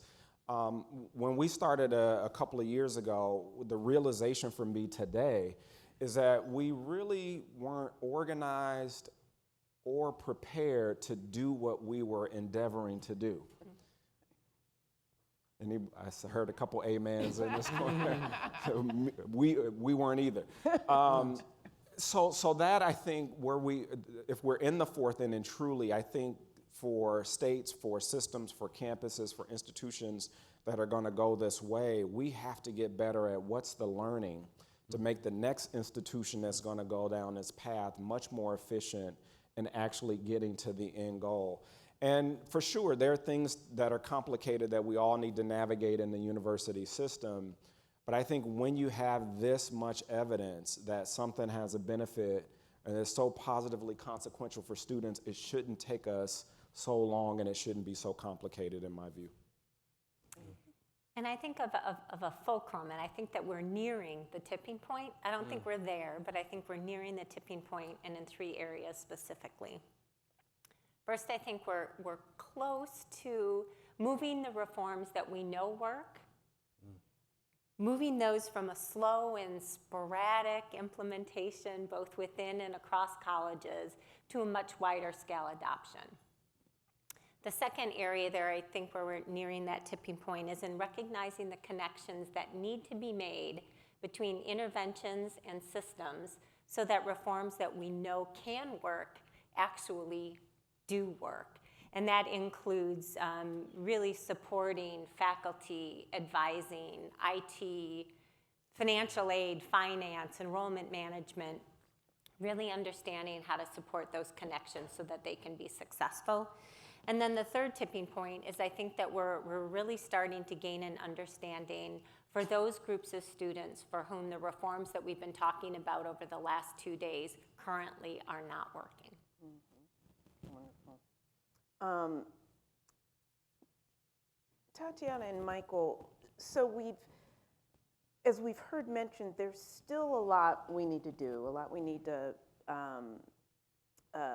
changes we may need to make to practice and policy to ensure that students who come to our institutions academically underprepared for whatever reason can achieve their college and career goals. So where, putting on your research and institutional hats, where are, in your view, the gaps in research? Where are the gaps in institutional policy and practice that we need to prioritize? Start? Yeah. So I need to start by talking about funding. I'm an economist, and I always think why, when we think about the full equivalent student funding per student, California community colleges who are serving the students that need the most support are receiving substantially less money. So I'm kind of like sending it out there because we need to put the money in our priorities, and the priorities is to put the money where we need to serve the students that need to be served better. So I would like to start by that, and there's good work. Century Foundation put together a book, and there's a lot of good guidance there. I would also say, and many of you guys have already said, and I have the privilege to kind of borrow brilliant ideas from all the speakers that we've heard throughout these 2 days, is instruction. And I could not say that louder, but when we think about instruction, is that we not only think about active learning and active pedagogy, but critical pedagogies, critical race theory, culturally sustaining pedagogies. And again, we kind of value all the wonderful work that has been done for decades, that we are now starting to acknowledge that is there, but we are not fully using it to the potential to really transform the structure. So I think there's a lot of opportunity to transform within the classroom, but we need structural changes. And I would stop. Michael. So, in a word, the place where there's from my perspective, the largest gap, and remember, I'm well, I shouldn't say that. My training, just for transparency, my training is as a humanist. So I come at these issues with that lens. And so, and maybe a little later, we'll talk a little bit about the conversation we had about framing, because I think the language I've heard over the last couple of days is instructive in that regard. Yeah. But to characterize it just in 2 words, student experience, right? And I'll illustrate that in 2 ways. First, just in the conference. So I've heard a lot of conference sessions, a lot of great research, a lot of great activity on the ground and collaboration between practitioners and research. I heard from students twice, right, at this conference, and it's the focus, right, is developmental education and what's actually happening with the students. Well, probably we need to hear from students a lot more. And second, at my own college. one of our strategic priorities in our strategic plan is the student experience, right? This semester, we did the very first, to my knowledge, and I've been there for quite a while, survey of our incoming students, asking them, what are you planning on majoring in? Why did you choose that major? Where did you get that information? You know, are there people in your lives supporting you? Just what seems like really basic, obvious stuff that we should know. But none of our institutional data is designed to track that, right? We need to understand better why they come to us and what they are thinking and what they actually experience while they're in our classrooms. Faculty know this, right? And oftentimes change their pedagogy around it, but at an institutional level, we do not, in any systematic way, gather that information. Wonderful. So, Tatiana, you mentioned, obviously, that you view your work from the perspective of partnership. You've been partnering with the Los Angeles Community College District for a long time. You did very early work on developmental mathematics. Now you're operating in a state where there has been a massive legislative change that's really, thank you, Katie Hearn, that is changing things quite a bit. And so when you think about the LA Community College District and its 9 colleges, as a researcher, what are the important questions we should be asking as the state and the district embark on these reforms? I feel like we're seeing this happen in a lot of places. And if you could sort of put on that hat from the AB 705 perspective, what would you say are the important things that when these statewide initiatives come down, we should be looking at and paying attention to? So first of all, one of the best sessions that we had just before was the AB 705. So I just want to give a shout out to all my amazing peers in California, CAPR, Wheelhouse, we had Mikal, Susanna Cooper, the campaign, obviously, Just Equations, and the Center for Urban Education. And I don't think that we would be having this conversation without these incredible people kind of like conveying the message, and we as researchers contribute to some degree by giving them some solid numbers and helping them to use those numbers strategically. So whenever they need me to kind of be the person who delivers the bad news, I go there, but I do it with all the care and I do it with integrity, because you don't use data to shame people, you use data to really support change. So when I think about AB 705, and remember I live in a microcosm, but a microcosm that it's pretty large, because it's the largest community college district in the nation with the most diverse, socioeconomically and racially and ethnically diverse. So where I am right now, going to the slow professor, is like, we really need to understand. And we really need to work with the colleges to understand the implementation and support them in the implementation process, and use the data to kind of move them and help them get into the good practices that we see the other colleges, but not making them compete, not make them feel ashamed, but just like bringing the system up. And again, this is slow, this is not scaling up, but it's the culture of the institution. And repeating one of the favorite things that I heard in this conference from Elena Quiroz, what does it mean for an institution to be student ready? That's who we should be. So James, we've heard from a few different folks at the state or system level about what it feels like to have something legislated or to try to get ahead of the curve and take action on your own. CSU obviously took action on its own, aggressive action when you got there and you were thinking about the graduation initiative under your, on your plate. How did we get to the Chancellor's executive action? What did it entail in terms of maybe this is some of the clunkiness and things you had to resolve in that very brief 1 year of planning before implementation? And talk a little bit more specifically about the results you're seeing across your system. Yeah, so I am sitting here biting a hole in my lip because I want to be candid, but also... We're also live streaming. Okay, yes. Yeah. There you go. Yes, yes, important to. Thanks for that. Thank you for the reminder. So yes, there was legislative interest in the state of California around what changes might be made. Katie may have a different perspective, but from my viewpoint, some of the pressure that we were feeling a couple of years ago was really about assessment and placement. It was not about sort of fundamentally discontinuing standalone developmental education courses. That was something that we were driving out of the system office, and I'm not so sure what the piece of legislation would have been for the CSU had we not gone that way, but I can tell you that the resource investment from the state to the CSU was sort of hanging on our ability to move forward and to do something and not necessarily normalize the culture of the institution, which was to protect the status quo. Yeah. I think that's safe to say, okay? So there was from our end, a lot of intolerance for 4 more years of conversation and task force and committees and all of the things that we would normally, processes that we would normally undertake in the university. And we really pushed students, Michael, to the center of the conversation. This is not about your developmental education program.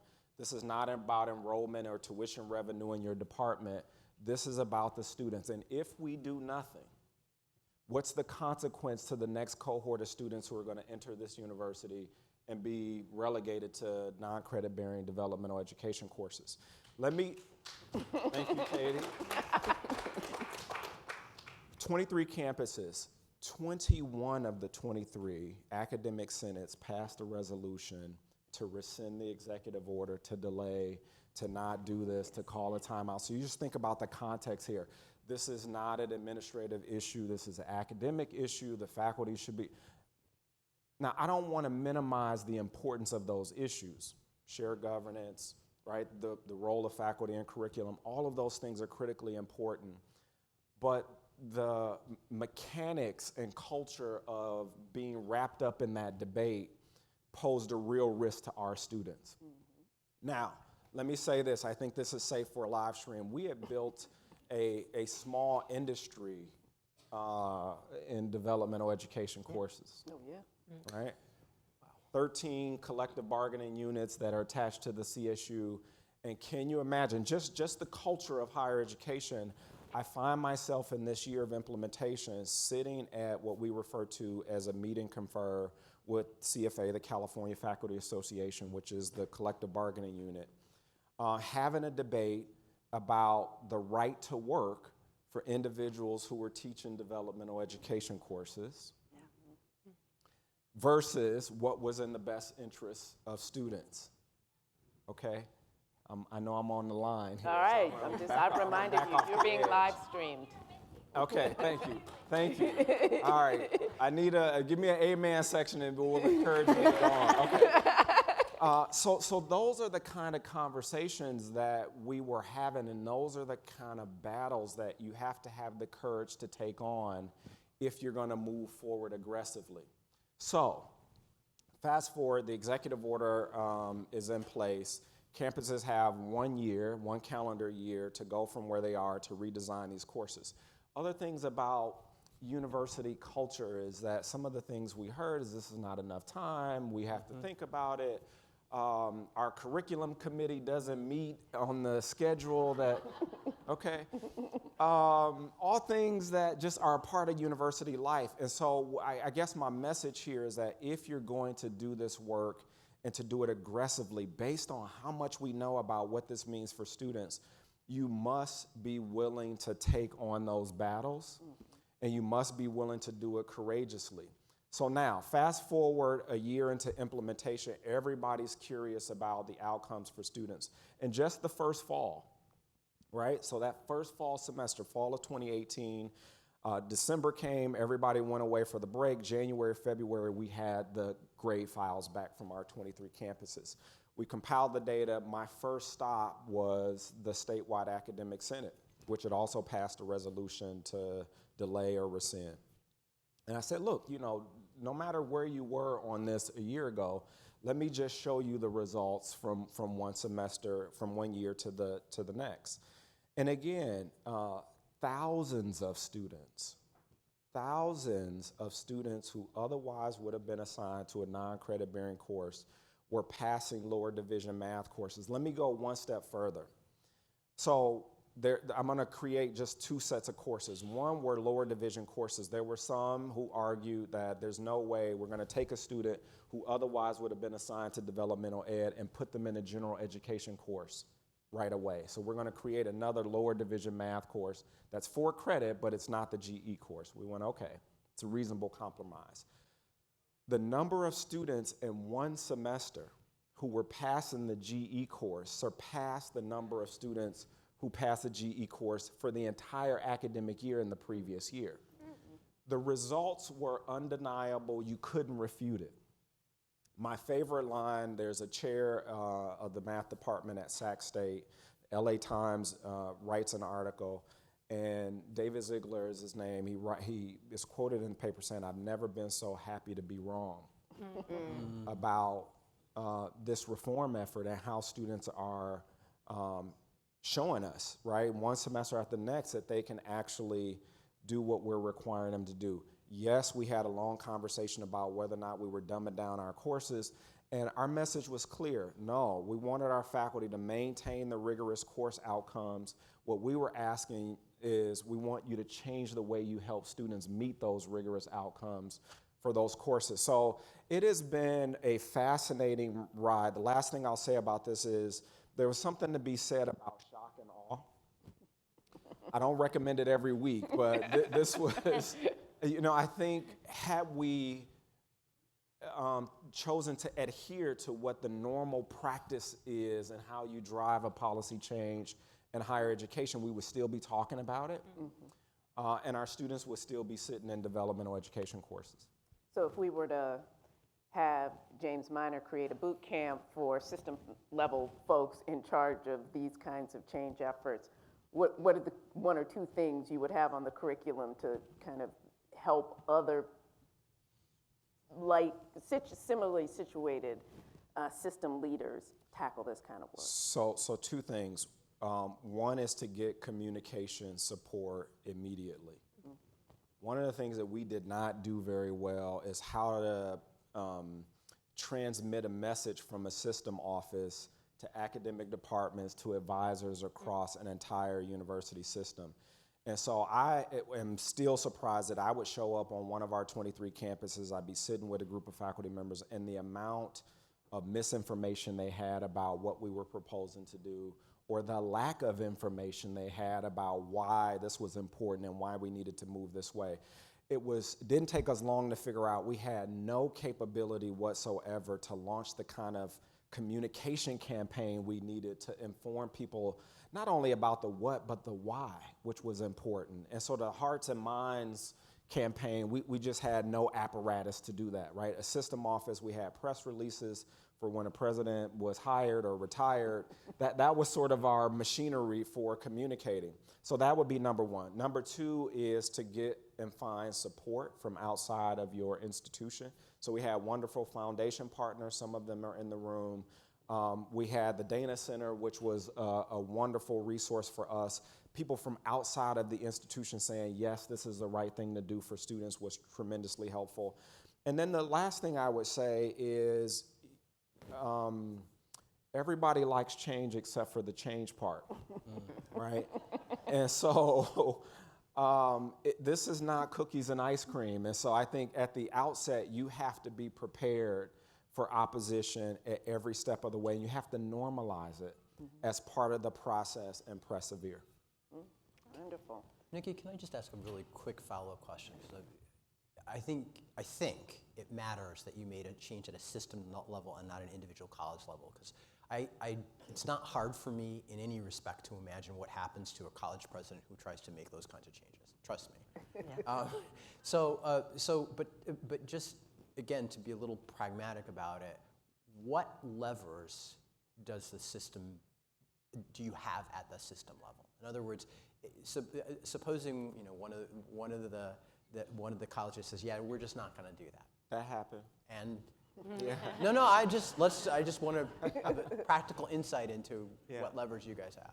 Yeah, listen, I will not sit here and tell you that there were not a lot of difficult closed-door conversations with institutional leaders about who were getting a lot of pressure from their academic senates and from others to not implement this change. And there were just some difficult conversations, but the one thing that we continued came back. So the lever we had was administrative authority, right?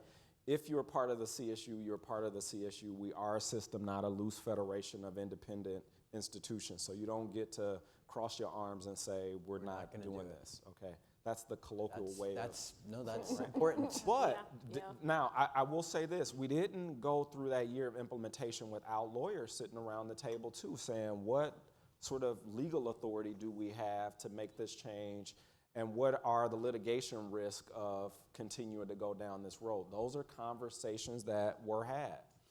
But here, I think the thing that spoke loudest is for those campuses just happened to be, it's just sort of the universe of higher education that were most resistant, had the most horrific outcomes for students in terms of how they were being served in the existing developmental education courses, right? So one of the things we use is data transparency is a beautiful thing. Now, I don't think, Tatiana, we should use it to shame people, but I'm all about putting it in your face and sort of having a level of awareness about how these programs are performing. And to say, is this acceptable to you? Is this acceptable to you? And the answer has to be no. And so, although we had to say it a number of times, but even with the presidents of those campuses, I think we had to, sort of support them quietly in some ways. The folks from the system office had to show up, and so it allowed the president to say, they're making us do this, it's not me, right? Which is sometimes helpful for university leaders. So we opened the tool cabinet and used everything available to us politically, legislatively, legally, administratively, financially, to make sure we were moving in the right direction. Wonderful. So, Michael, you've talked a little bit before when we were on our planning call, we talked a little bit about language and framing. Yeah. So, and that was something that sort of popped up for you when you shared it with your co-panelists and myself. Why is that important? Why do we need to be attuned to the language we're using to frame these issues? Where and how might we need to be more intentional or aware of language and how we're using it? So I'll start with the most obvious words, right? Developmental and remedial, right? So this notion of developmental education, no matter how much we try to make that a neutral term, it is a pejorative.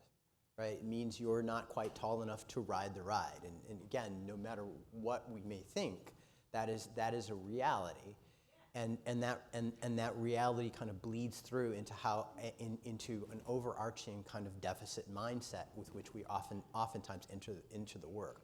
But I was actually struck. I told her Elizabeth I was going to do this.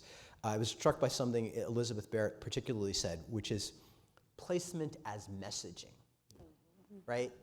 Where you're placed. And I said, I want you to imagine a situation. I want you to imagine that just after lunch, people were stationed at the door, and they gave you a little 3-question quiz. And based on whether you passed the 3-question quiz on what happened earlier in the day, you could get in the room or not, and how the level of anxiety would go up instantly, even though every single person in this room is highly educated and highly accomplished. That's actually what we're doing, just to be really clear. And so if you think about it, when you say placement, what you're telling somebody is, I am going to take you, a human being, and put you here, right? And again, thinking about what the implications of saying it that way and thinking about it that way is. So rather than thinking about what we do as trying to develop somebody who's not developed enough, or trying to remediate somebody who doesn't have enough, we might begin and then maybe this is the inflection point, right? We might begin to think about what we do as being in the business of development of human performance. Right?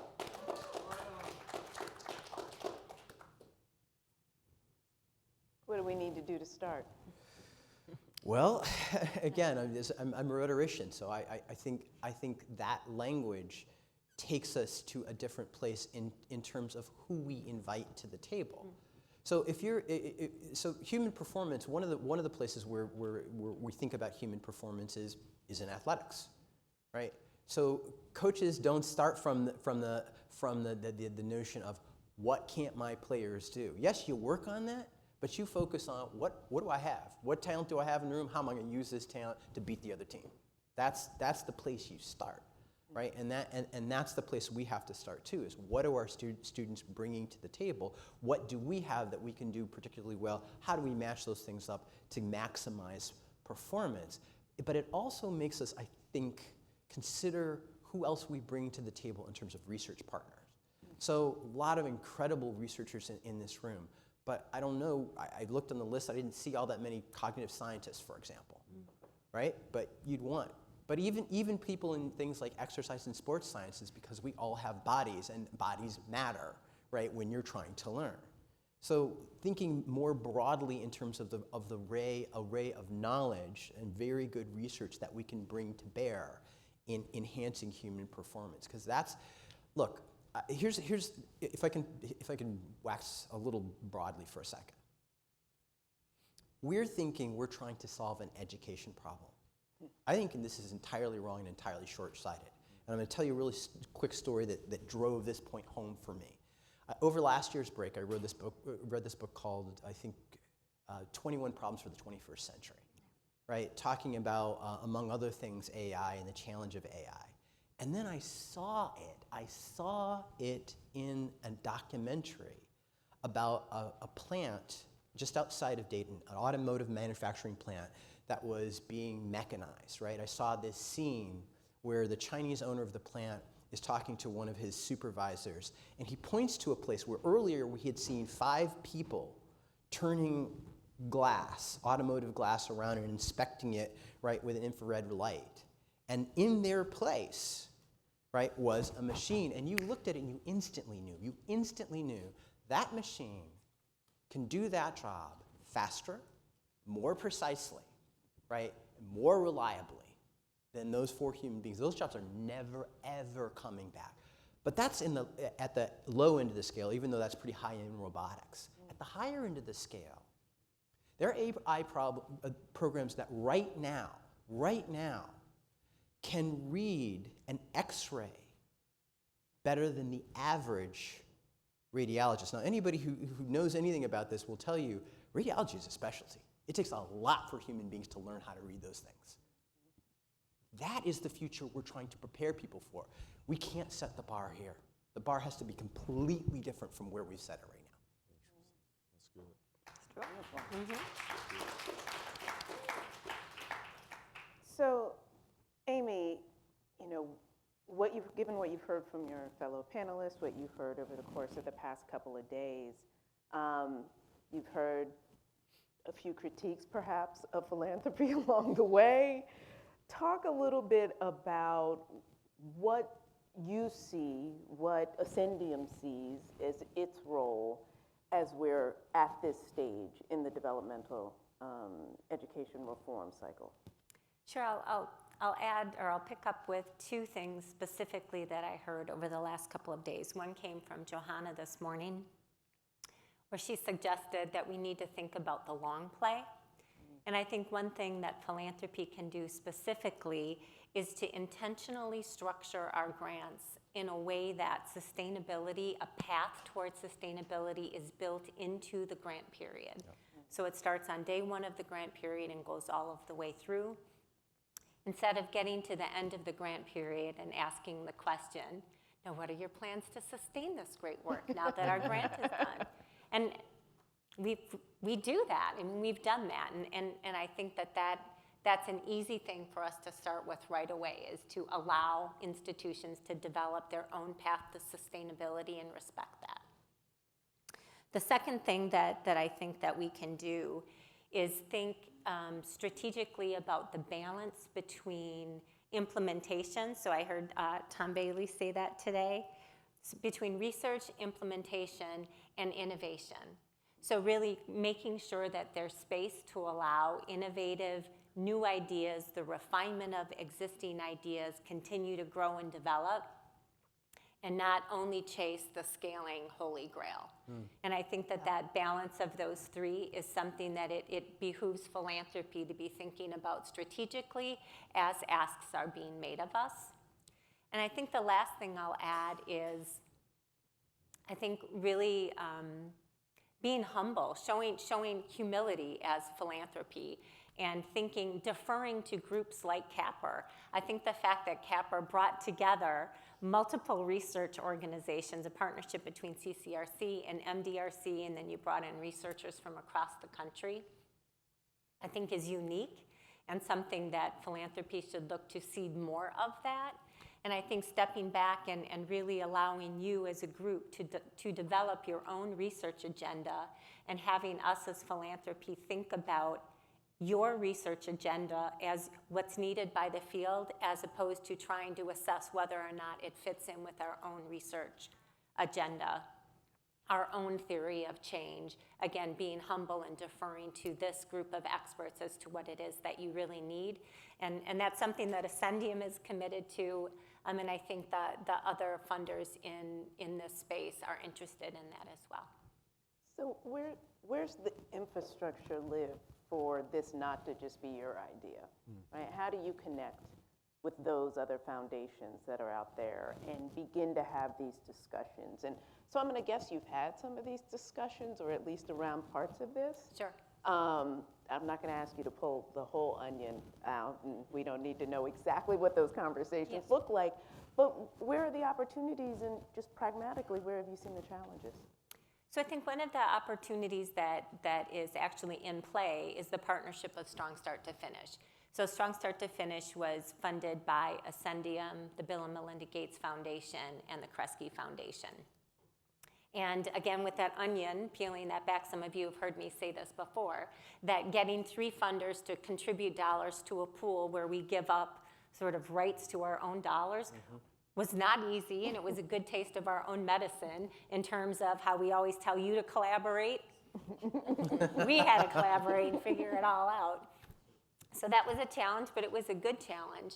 So I think Strong Start to Finish is a good example of how we've started those conversations, and again, are allowing Strong Start to Finish to request ideas for research, and again, to have them vetted through the lens of that organization or that structure, as opposed to our individual structures as philanthropy. Wonderful. When we talked earlier, I think both Michael and James brought up this notion, and we talked a little bit about it today, of being able to share and learn from other systems and other institutions. Can you each talk a little bit about, one, does that happen? Where does that happen? And give us recommendations, you know, as partners in this work, about the kind of information, resources, supports, spaces, and convening opportunities that need to be in play in order for more of the good work and understanding of what a year of planning to launch co-requisite remediation across all of the CSUs look like, where you could have your boot camp for your fellow system leaders. So let me just say, we've thought a lot about this because we were learning as we were doing it. We were looking to other partners across the country for support and lessons learned for campuses or institutions that had gone before us. And so I think there's a place for that. But one of the things I think was most helpful for us is this sort of convergence and elasticity of professional development and community learning. So on the one hand, we recognize that as willing as some of our faculty were, there just wasn't a lot of communal learning about how to do this really difficult work, how to redesign courses, how to think about student placement And so we had to invest significantly in professional development for the group of individuals we were requiring to do this really hard conversion. And we lifted every seat cushion in our system office and reprioritized resources to make sure we had sufficient professional development. And we did this with the goal. Our goal was at the end of the year for our campus teams to say enough already of professional development. We didn't want them to say the opposite, right? You didn't give us enough. So that was the goal. The other, you heard Yuri Treisman say earlier, we had also a range of administrative enrollment management challenges that people just, there's no precedent to work through. So we had to be very smart about when do we put faculty and administrators in the same room, and then when do we send them to different places to get more specified help in terms of what they needed to learn or to share information about. So now the challenge, I think, is that for administrators, there's this distance, right? I'm on the phone with somebody else in the system office, maybe in the state of Georgia, saying, tell me how you all, like, how does this work again? And of course, there's no apples to apples comparison to be found, so you're adapting to what you're learning. So I do think we have to maintain the sort of learning communities we have for administrators, for advisors, for enrollment management personnel, but also for faculty who we're asking to convert curriculum and rethink the way that they go about teaching courses. Yeah, actually, I want to underscore and echo a couple of things you've said and maybe just kind of put a little bit of a different twist on them. So I told you most of my career I've been a practitioner, so I've put on lots and lots and lots of faculty development, and just 100%, the thing I've always heard is the best faculty development is from colleagues, right? When they lead it, when they organize it, because then it's really what they need and they want, right? And but I say that to say that part of what that means is that one of the things we have to think about from a system standpoint is how do we restructure the work so that it is not occasional? Because one of the things that we know is overwhelmingly that when you have a workshop, that doesn't actually lead to any kind of change and very little learning, right? It's, so there needs to be ongoing dialogue. And the flip side of that is what I would say is that a lot of the best learning that we've had is, our administrative colleagues, we get together with them all the time. We sometimes get together with our faculty colleagues, but when we have cross-functional teams and they are tasked to bring to scale a project, right, that's when the real learning occurs because they're solving problems together and they get to see up close and personal, oh, there's this thing about the system that I didn't know. Banner doesn't do this, so now we have to change it this way, right? It's really deep learning because they have to solve real problems together. And so, again, creating not just ad hoc, but permanent opportunities for that kind of cross-functional learning to occur and space for faculty because it is incredibly, it's easy to forget this, it's incredibly time-consuming to teach. A million years ago, when I still taught English classes, I would do this math for people. I'd say, just so you understand what this means. Every time I assign a paper, it's going to take at least 15 minutes. That means that's an hour for every 4 papers. Right? That means for every 4 classes, I'm doing like 30 hours of work, and that's not actually being in class. That's not office hours. That's not that committee work. That's just grading. So remember, that's what we ask people to do. But can I build? And I think the issue of faculty is critical. It's critical on many issues, and again, thinking about what are the topics, what we should be thinking about, faculty is key. Thinking even in my own institution, the majority of the faculty are not the tenure track. They are the RTPC with contracts that are very different from our contracts, and we also have a very large proportion of adjunct faculty. So the reality is that these developmental courses have been taught by the adjunct faculty, which are the ones that has the less support. So if we really want to change teaching practices and kind of going back to the great work of the Dana Center, we need to think about professional development maybe a little bit more critical because many of us learn how to teach from not the best practices. Like and what do? We model those practices. And I have been invited by my own students very aggressively, in a good way, to change my teaching practice. And that is what I would like to see throughout the system, so everyone feels the need from the student. Again, the student is driving that change, and the student is teaching us. The last thing that I want to say is that in higher education, we don't know as much as teaching us in K through 12. So I'm always mesmerized that we see some faculty members minimizing what the students bring from high school, when in California we have been going through Common Core, and the teaching, the quality of the teaching in math is superior. So again, we have to put the same amazing faculty with the same potential on the table. And I would argue, Uri was recommending community colleges and 4-year. I would argue K through 12, because we all need to be in the system to kind of work as a whole system. So that raises for me something that I struggle with, and you all will be my therapist for the next couple of moments, which is sort of around this question of sort of systems and the systems we're trying to change, and what we're going to mess with within the system. And I think Michael gave us an eloquent look at sort of the future and the considerations we're managing. But let's look historically, right, of where we're going. And PD is a wonderful example, and I don't think any of us would disagree that we need more professional development. And then we sort of realize that, oh my goodness, what a large proportion of adjunct instructors we're hiring. And oh my goodness, those adjunct instructors are teaching these developmental education courses disproportionately.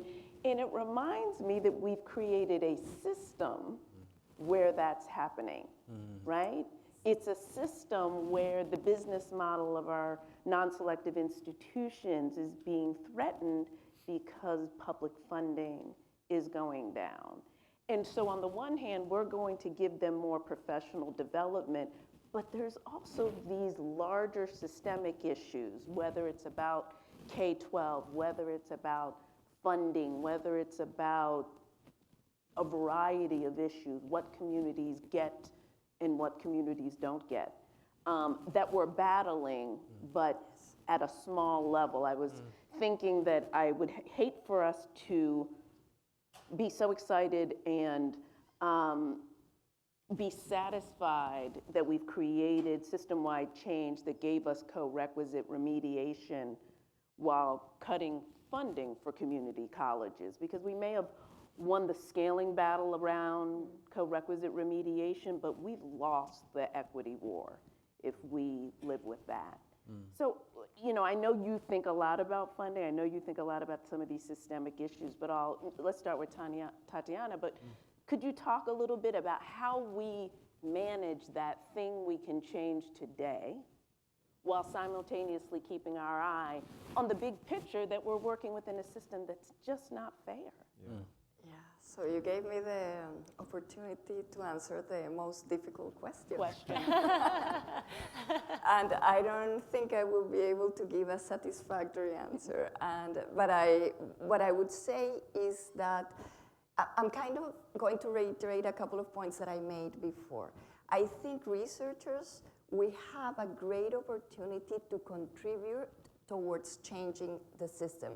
But we also have an opportunity to push for the structural changes that are needed. And that's why we need amazing leaders like James and many of you in the room, that when I hear you guys talk, I am excited because I see that you're actually changing the lives of the students.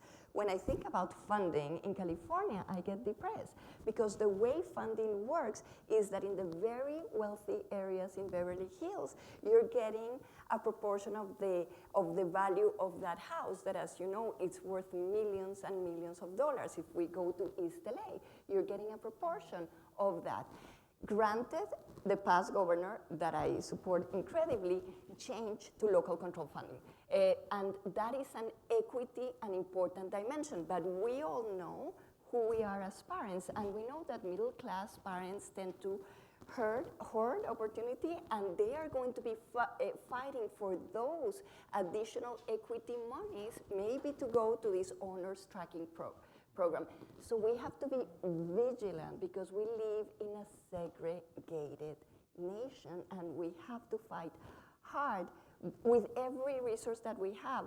It's money through the college sussex funding, it's leadership, it's the research that we contribute, but it's a systemic issue, and none of us have the answer individually, but as a community we can shake a little bit the system. And I'm always pushed by my students that I'm the type of person of doing incremental change, but that's who I am.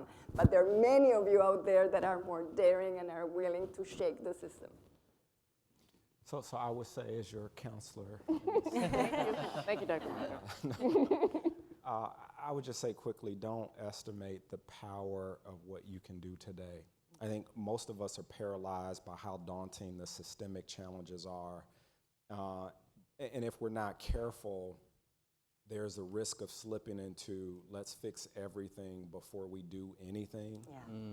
And you can't allow that to happen, and people get distracted and go, what about this, and what about school funding, and what about school lunch, and what about bullying, and what about teacher pay, and what about all of the things that have been very persistent problems for the last 30 years. And they said, well, let's fix all of this first before we do this one thing that's really important today. And I think we have to be willing to capitalize on seasons of opportunity, where the conversation about developmental education reform and the confluence of evidence and state action and legislation and smart people who are thinking about how to do this work is to accomplish what we can today and not underestimate the power of doing that, while at the same time we work on all of the known issues that have been persistent for years. But I think there's something very powerful about this season in higher education and this movement of developmental education reform.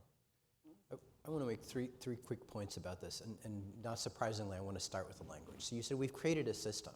I think actually that may not quite be accurate. I think what has happened is a system has evolved. Remember, at the beginning of the 20th century, 4% of the American population went to college. This, by now it's upwards of 60%.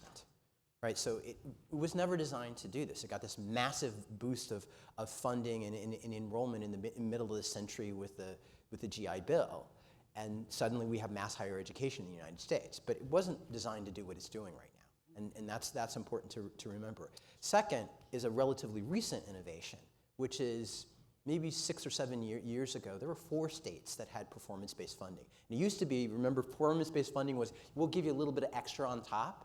Now, there are like 34 states with performance-based funding, and some of them, like Ohio, every dime is performance-based funding. And to Ohio's credit, I don't always agree with everything that comes out of Columbus, but to their credit, they have as part of their funding formula what they call access points.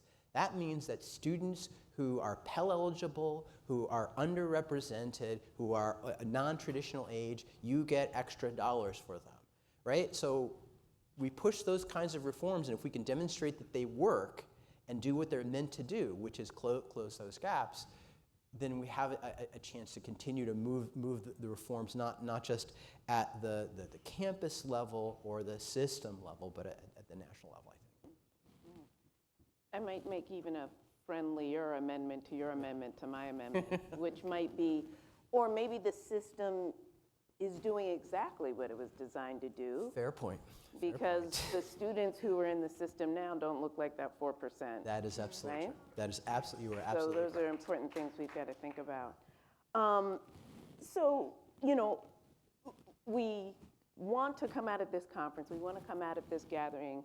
As you can see, we keep asking you to tell us what you think and are making you put it in devices and other things so we can collect it. We're putting it on video so we can review it. When you think just about this final goal, establishing this collective vision for the future of developmental education reform and research, give me just a piece of that vision. What kind of one pivotal idea would you say as we go off and try to wrestle with all of this information that we've gotten back, we need, that you think must be included? Where should we start? Michael, why don't you start and we'll move back this way. Well, I think I really have said already, I really think we need to reframe what we're doing. I had this most extraordinary moment. So I'm, moved into research and working with our research team, and there are folks who think very differently than I do. They lots of regressions, lots of R programming, not humanists, but wonderful people, right? And my They sound great to me. Anyway, I like them already. Anyway, here's the point. Here's the point, though. God bless them. We're in the middle of a meeting talking about the design of something, and somebody pipes up and says, "And the key thing is learning." Yes, exactly, right? And how? But thinking as clearly as we can about how we keep that at the center of what we do is really crucial. And we know this, but it can get lost in all the machinery. So I've been trying to absorb all the great research, and again, I want to thank all of you, Nikki, Tom Bailey, Tom Brock, for really bringing us together and giving us the opportunity to absorb 10 years of research in 2 days. And there are a couple of things that stood out for me. I'm trying to think which one is the program that I'm more drawn to. And I keep going to ASAP, but I keep going to ASAP in a different way. ASAP got it right in the sense that it was like trying to address all the potential needs for the students. It was the advising, the transportation, the tuition, the financial aid, the childcare. It did all that right. It did it in a way that unintentionally it focused on the students that were at the verge of being full-time, which is very important. But I think the challenge now is to create somewhat a similar program, but for the students that are most difficult to serve. And that's a big challenge, and that's a challenge in terms of design, program implementation. So that's one of the things that kind of excites me.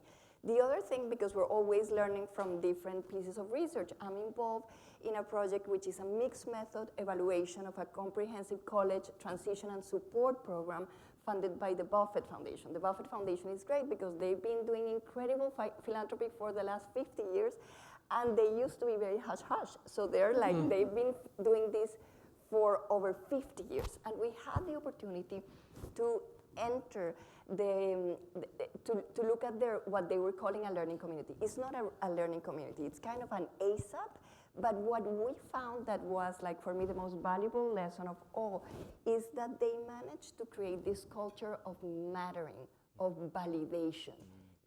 Every single person with whom these students were interacting since the moment they were notified of the grant were validating their experience. We're telling them and reminding them of their potential. They were never perceived as the individual who needed the money, but the individual who deserved to be elevated through the money.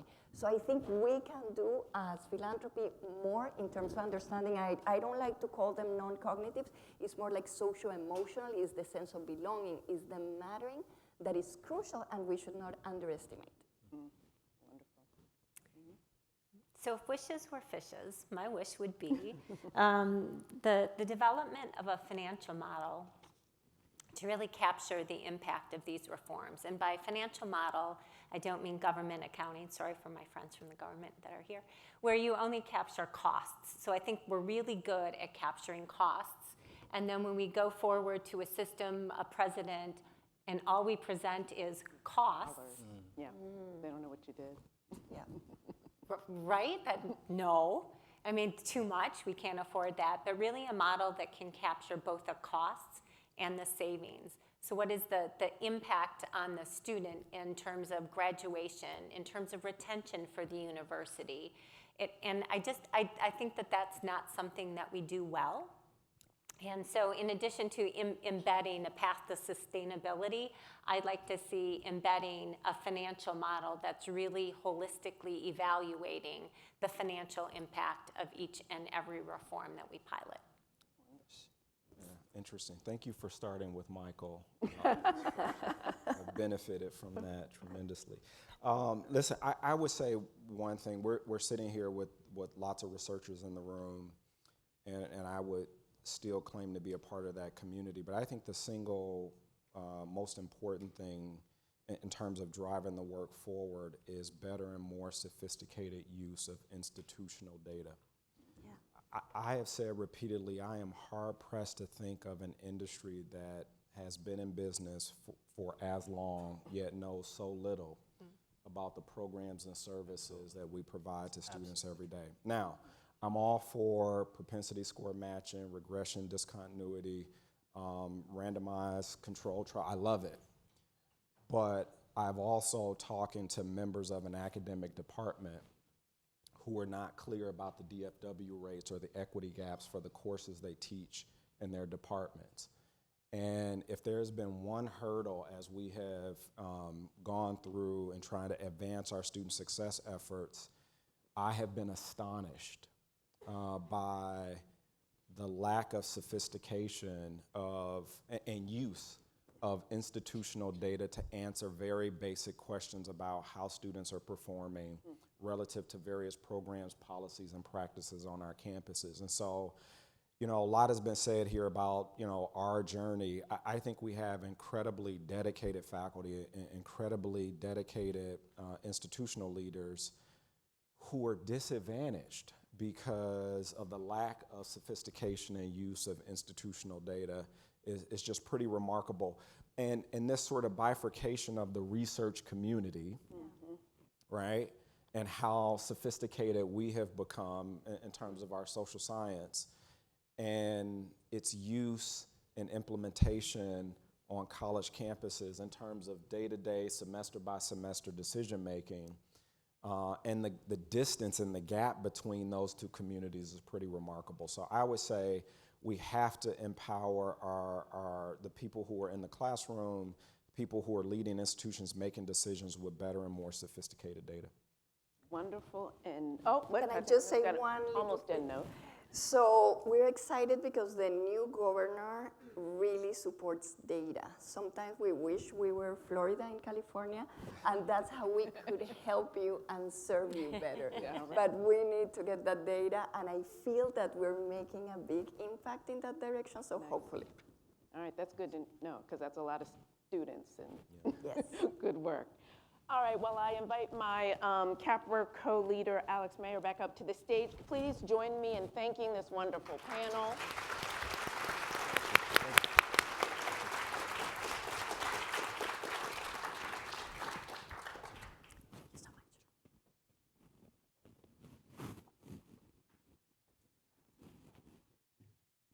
That was a very provocative panel and a wonderful way to conclude the conference. I really just want to take a moment to thank all of you again for all of the work that you're doing and for being here over the last 2 days to share it with all of us. I want to thank my colleagues at CAPR and CCRC and MDRC for putting on a great conference. And I want to recognize Nikki. Nikki did a great job yesterday of...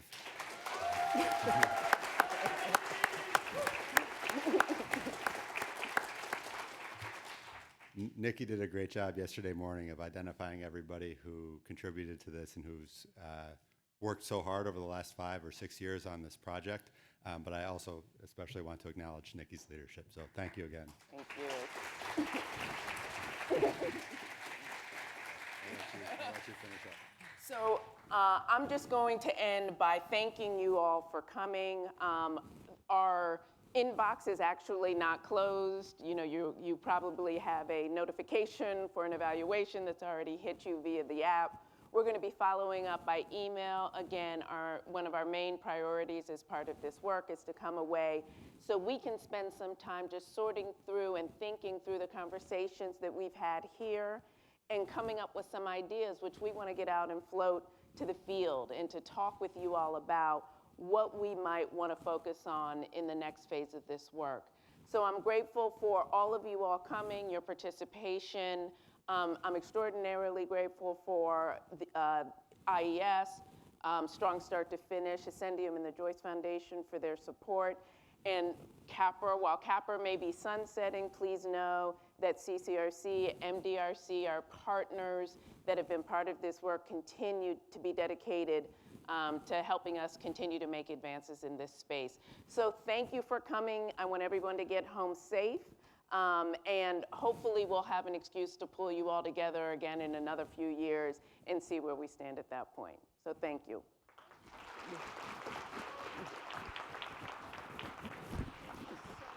Oh, thank you for the opportunity. Oh, You I'm are so the glad. best, and you brought everyone, and you elevated everyone, and you're pushing us to the stage, so thank you.